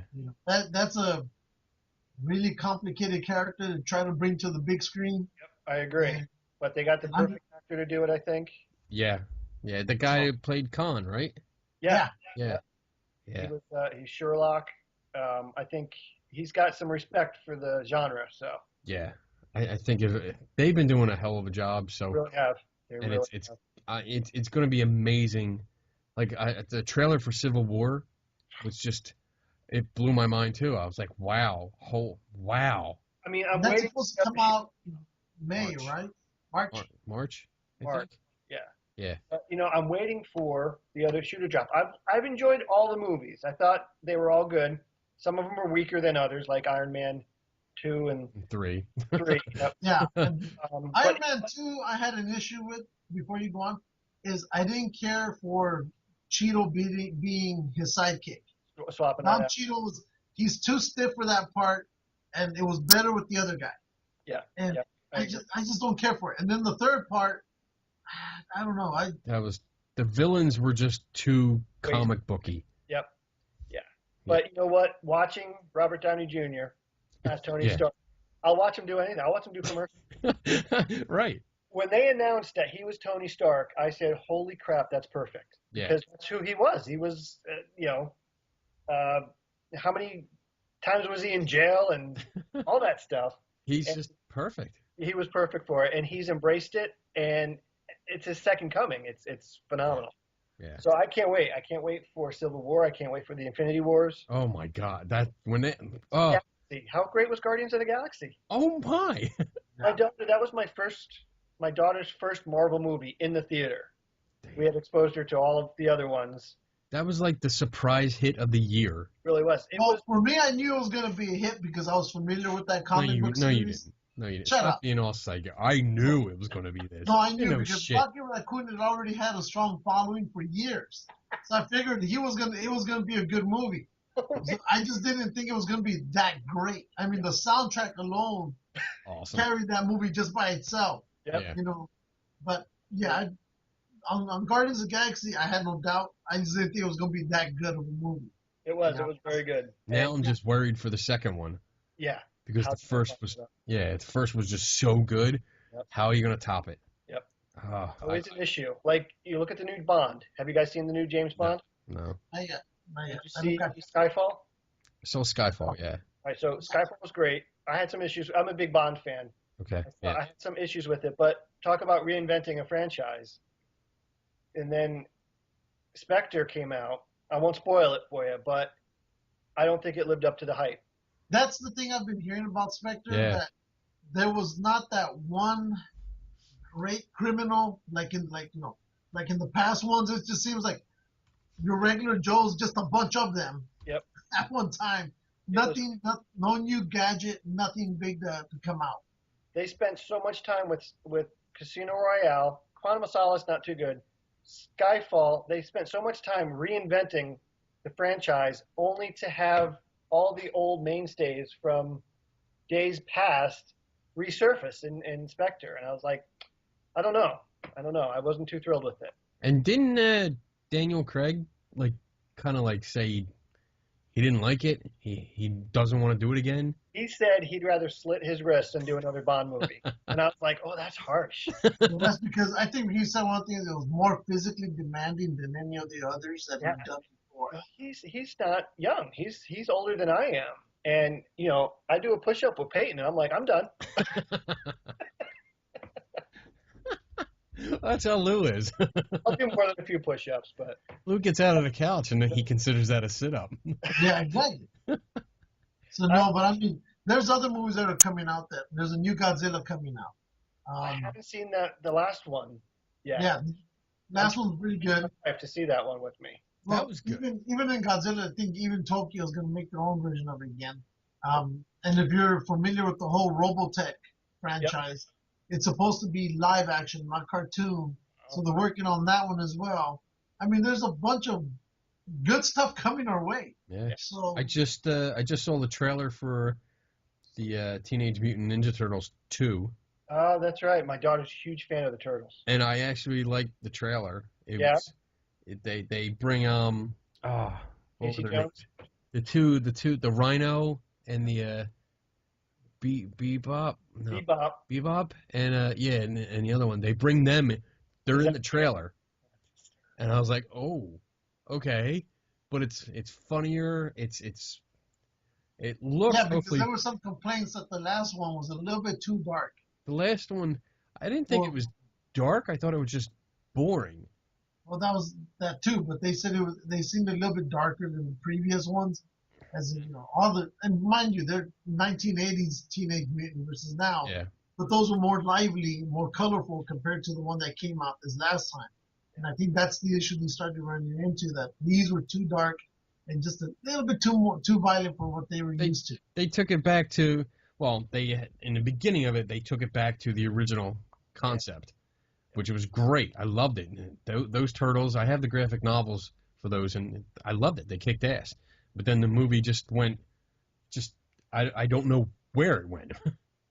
I actually met Kevin Eastman at a comic show, and he did a Leo sketch for me, and I have it in my sketchbook. Awesome. We just started taking Peyton to some of the Comic Cons. Oh, cool. How's she like them? She loves them. Awesome. The last one we went to, she dressed as Harlequin, but Sweet. it was hard because she loves Harlequin, but only the animated version that she's aware of. Okay. That's the slutty that I like. The common one we see. Yeah. So we actually had to customize her costume. So it wasn't, because you can go to the costume store and pick up the kid version, which is very babyish and not, she was interested.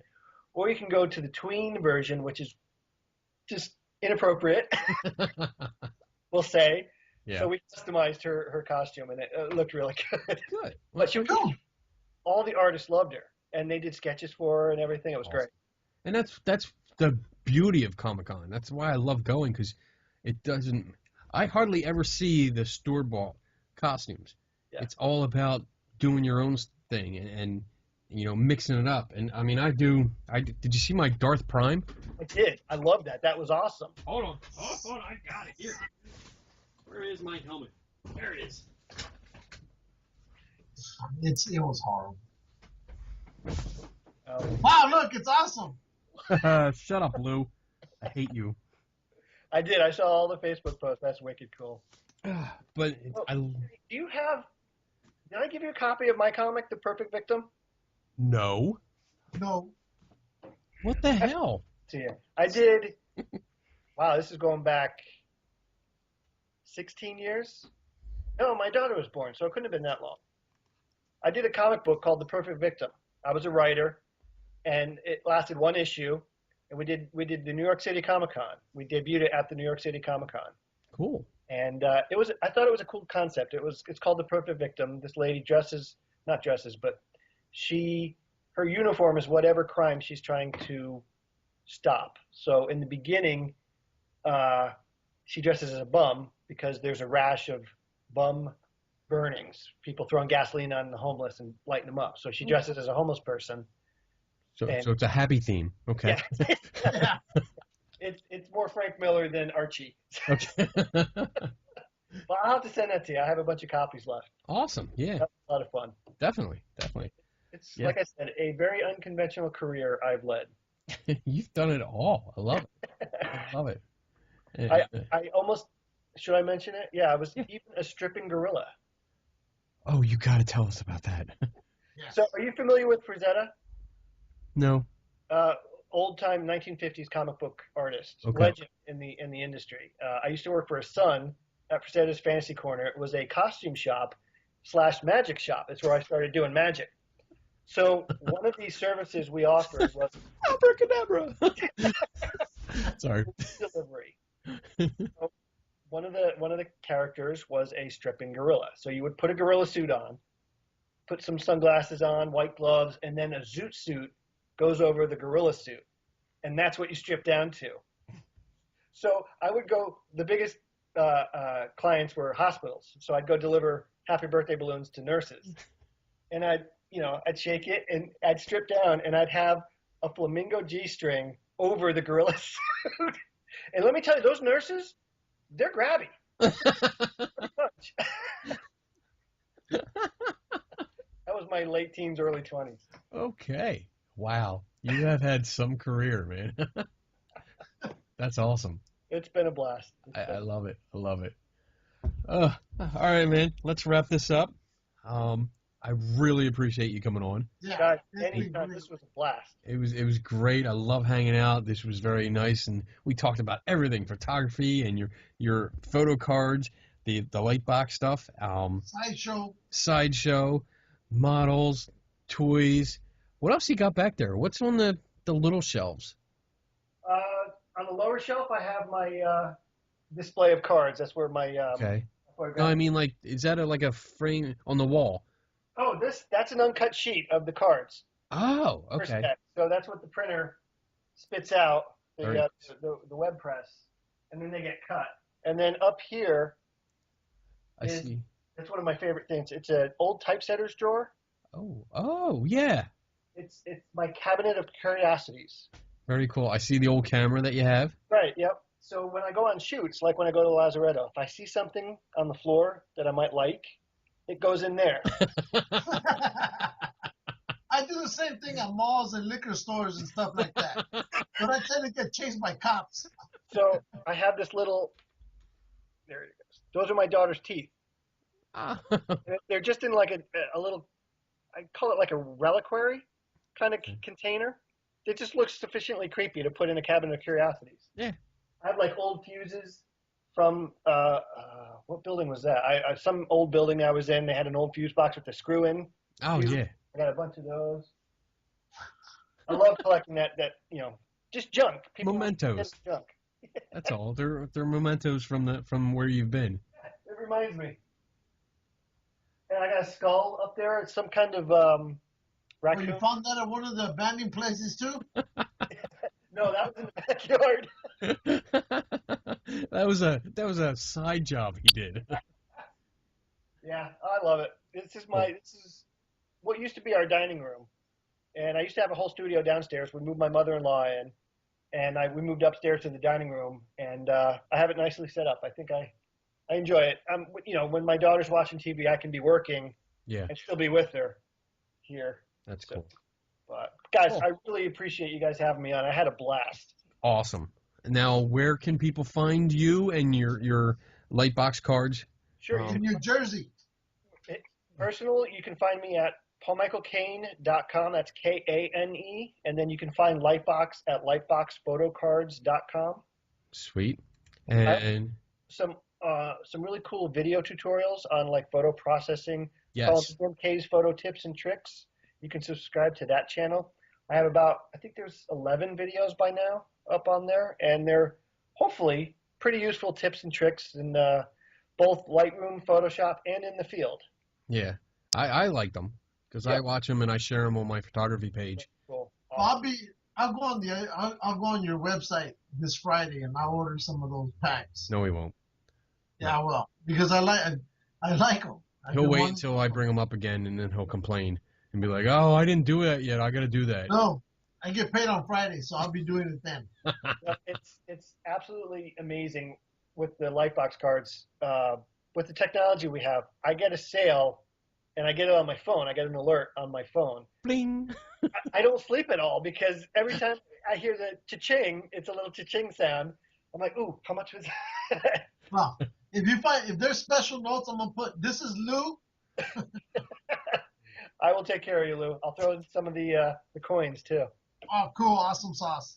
So now we got all your websites and stuff. Before you go now, if anybody's watching, whoever's watching this, I'm gonna do a giveaway because I have my awesome set of Lightbox cards in my awesome case here, and then when I won this case that Lou doesn't have, Bastard. I got the Photographist cards, and I got another set of these. Yep. So this is a new in package one, and I'm going to pass it along to somebody Awesome. because I think they're really great, and I love promoting them. So we need a trivia question. All right. For whoever's watching the show. A trivia question that you have to answer. You'll have to go onto the Facebook page, and under the comments for this video, you have to write the answer in. And whoever gets it first will win these. I'll send them out to him. So you get to ask the question, Paul. All right. How about what brand vehicle did I shoot a book for? Okay. I think There you go. Good. We'll leave it at that, and we'll see who comes up with the first right answer, and I'll send them a brand new deck. I will even replenish your stock because I want you to talk about these things all the time. Oh, Tennessee, we've spoken about them various times. Yes, this isn't the first time we've talked about these cards. I've been watching. I saw you guys talking about them. I'm like, that's just awesome. Yeah, I love it. Whenever we go out and we have there's a weekend where I go out to some place and I use them, I talk about it on the next show. So the most amazing thing to me is I haven't paid a dime in advertising for the cards. It's all been word of mouth. That's awesome. And just people talking about them. And it's been. We haven't charged anybody for advertising.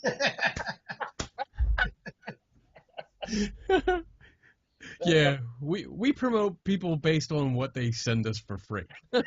Like you send us free shit, we promote you. Hence, the Devil's Playground. Look at that. And this is a game worth getting for Christmas. That is wicked cool. He's got it. Mine's right here. Devil's Playground. All right. Always in the back. It's not PG, right? It's pretty much like a game of Monopoly on steroids in Las Vegas. Yeah. You just described my perfect game. That is great. Vegas, because we can go another hour on Vegas and my stories. Oh, me too. It's there's a lot in it. You get What do you get? You get the board, which is pretty cool. Let me get the board out here. There's a lot of stuff in this box, and it's beautifully put together. Let me make sure I open it. Oh, wow. That is gorgeous. So that's the board. Okay. And, I mean, it's really nice. There's tons of stuff. It's a heavy box. It's a heavy box. There's different kinds of, these are chips. There's, like, gems. And there's 5 decks of cards in here. Holy cow. Yeah. But we play a lot of board games. We love playing board games. I think they're making a comeback because people want to sit down around a table and interact Yes. with other people. Yeah. You know, I mean... There's that new Ghostbuster game that's out there, too. Yeah. And that's like It's going for $85. A little too much. Yeah. But you know what? I think the board games that are coming out now, that are this thick, and in regards to Ghostbusters, I think people are going away from just the simple board and just the tiny little tokens. Now they're really getting into it because you get full figures. Because I was looking at that Ghostbuster one, and of course you get 4 figures that are, but then you get, I think it's 16 to 25 spirits, of different kinds that you can put on the board game. I mean, it's really cool. I think more people are just taking these things into another level. Yep. Compared to the board games that we grew up with. Kickstarter is rich with board games. People designing card games and board games. There's just a huge creative renaissance going on right now. I think it's what you said. People the families want to come together and do stuff together. Yep. Because video games, like we grew up with video games. I loved it. I used to love going over my buddy's house. All of us get together. We ordered pizza. There was like 5, 6, 7 of us. We take turns kicking each other's asses. And it was great. And now online gaming has taken that social aspect out of it. Right. You're absolutely right. And now we can sit down and play board games. I mean, we've introduced my son to Uno. Yeah. We banned that one with the Boy Scouts. We won't play Uno anymore. Well, we still like it here. It leads to fights. and we played a Big Bang Theory version of Clue. Nice, very good. So yeah, he's gotten into it, and it's really good, and to where he actually wants to play. Right. These games. He's the one pulling out the boxes. Peyton's the same way. Let's play this. Let's play this. It's awesome. He'll pull it out at 11 o'clock at night. I'm like, no way. We don't play Monopoly here. Yeah, oh. That's banned. That's Yeah. banned. Only because my wife is very, very competitive. Yep. She gets crazy. We don't play that game. That's awesome.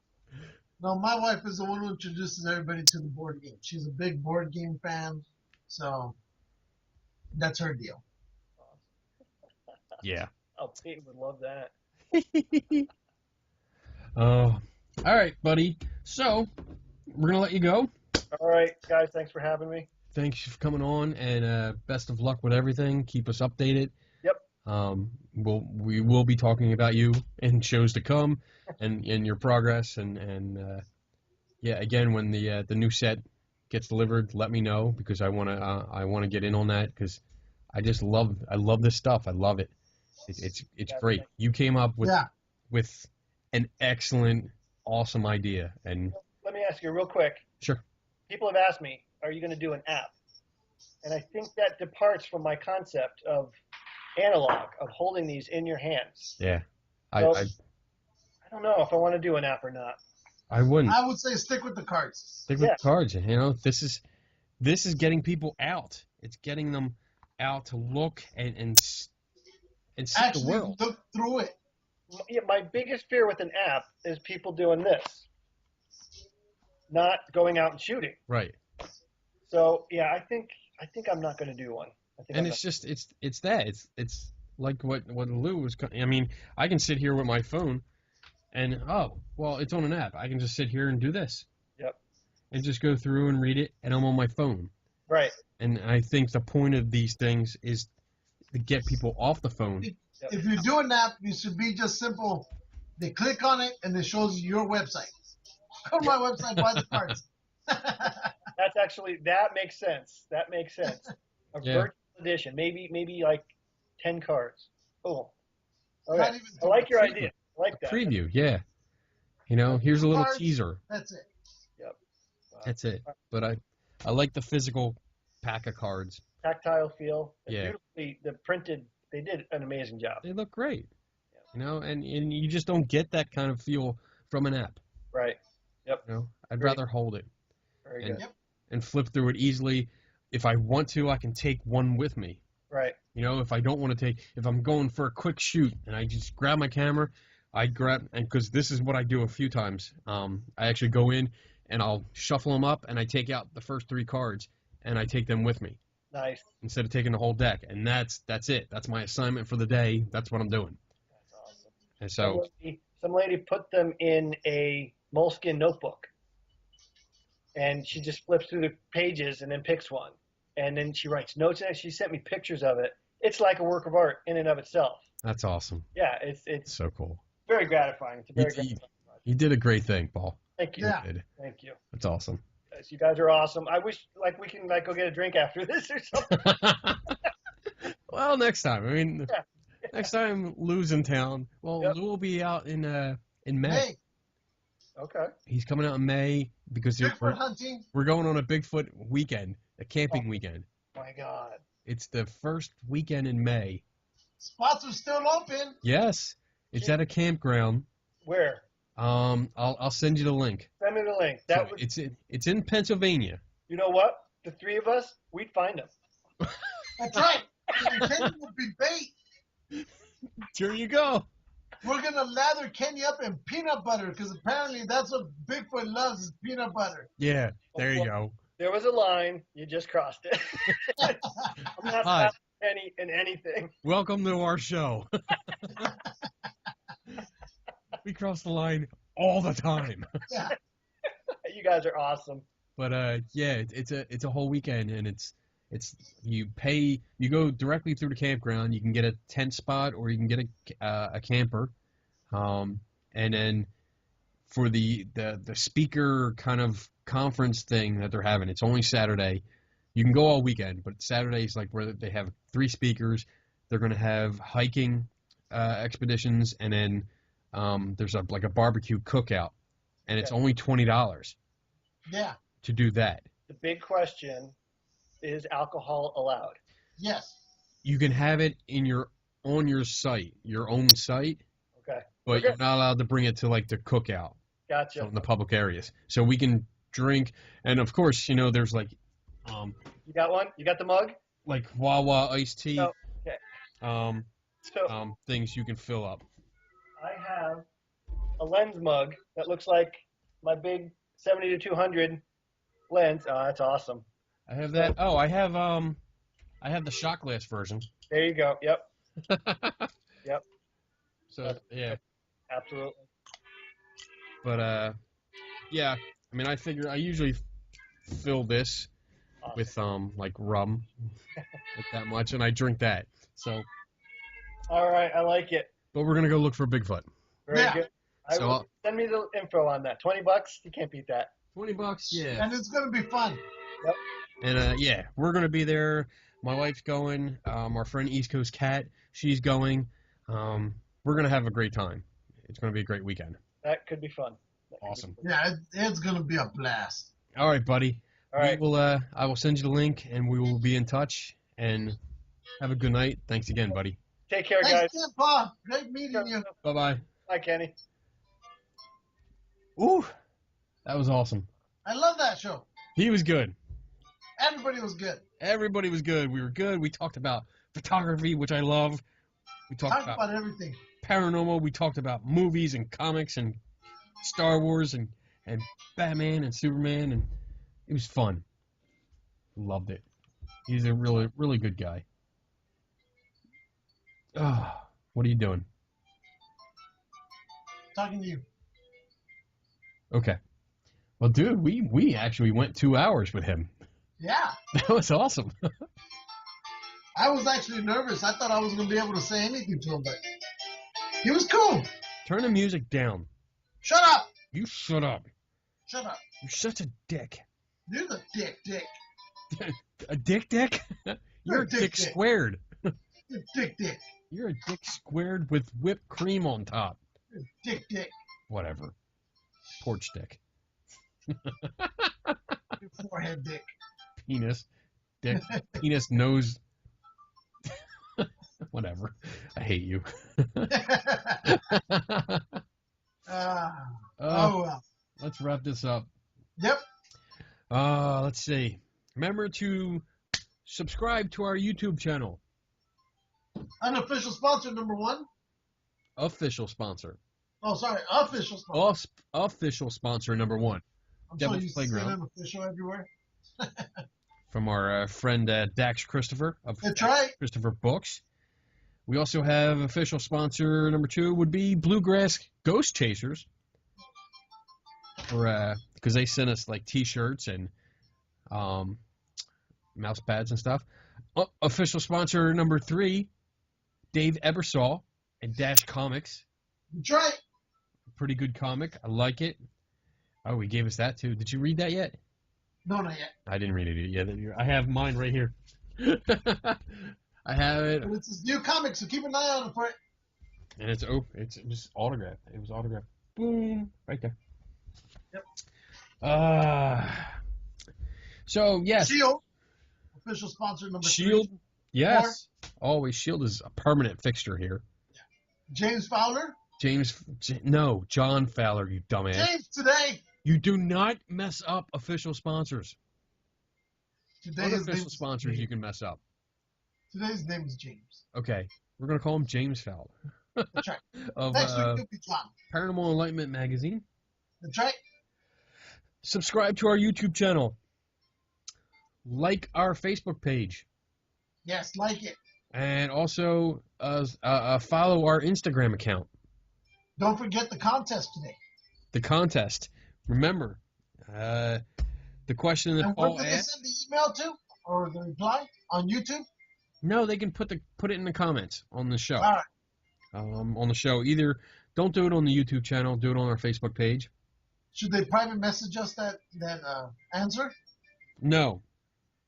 Put it on the comments. Fine. Put it out there. The first one, because it'll be time stamped. So Yeah. whoever does it first, I'll see it. We'll see it, and Yeah. I will send out this still wrapped brand new pack of LIGHTBOX Photography Cards. It's with your time. And I will send it out personally on my dime because I'm such a supporter of this. But you have to answer the question that Paul asked during the show. Let's see, what else? Dun, dun, dun, dun. It's almost Christmas time. We're going to be doing a Christmas show soon. Yes. We're at the end of the year. We're not doing any conferences or anything coming up. We have a couple we have to do videos and stuff for and get up onto the site. But for next year, for 2016, if you have a Comic-Con or a HorrorCon, paranormal conference, you want us to know about it, you want us to come out and do interviews and do a little video of it, let us know. Let us in for free. That's it. That's all we ask for. That's all we ask for. Give us a press pass, and we'll come in, we'll do a video, we'll promote the hell out of you. So I think that's pretty fair, right? That's what we do. That's what we do. And that's it. I think we're good. Yep. All right. So, ladies and gentlemen, boys and girls of all ages, never stop learning. Don't take anybody's word for it. And we are out in 3, 2, 2, 1. 1.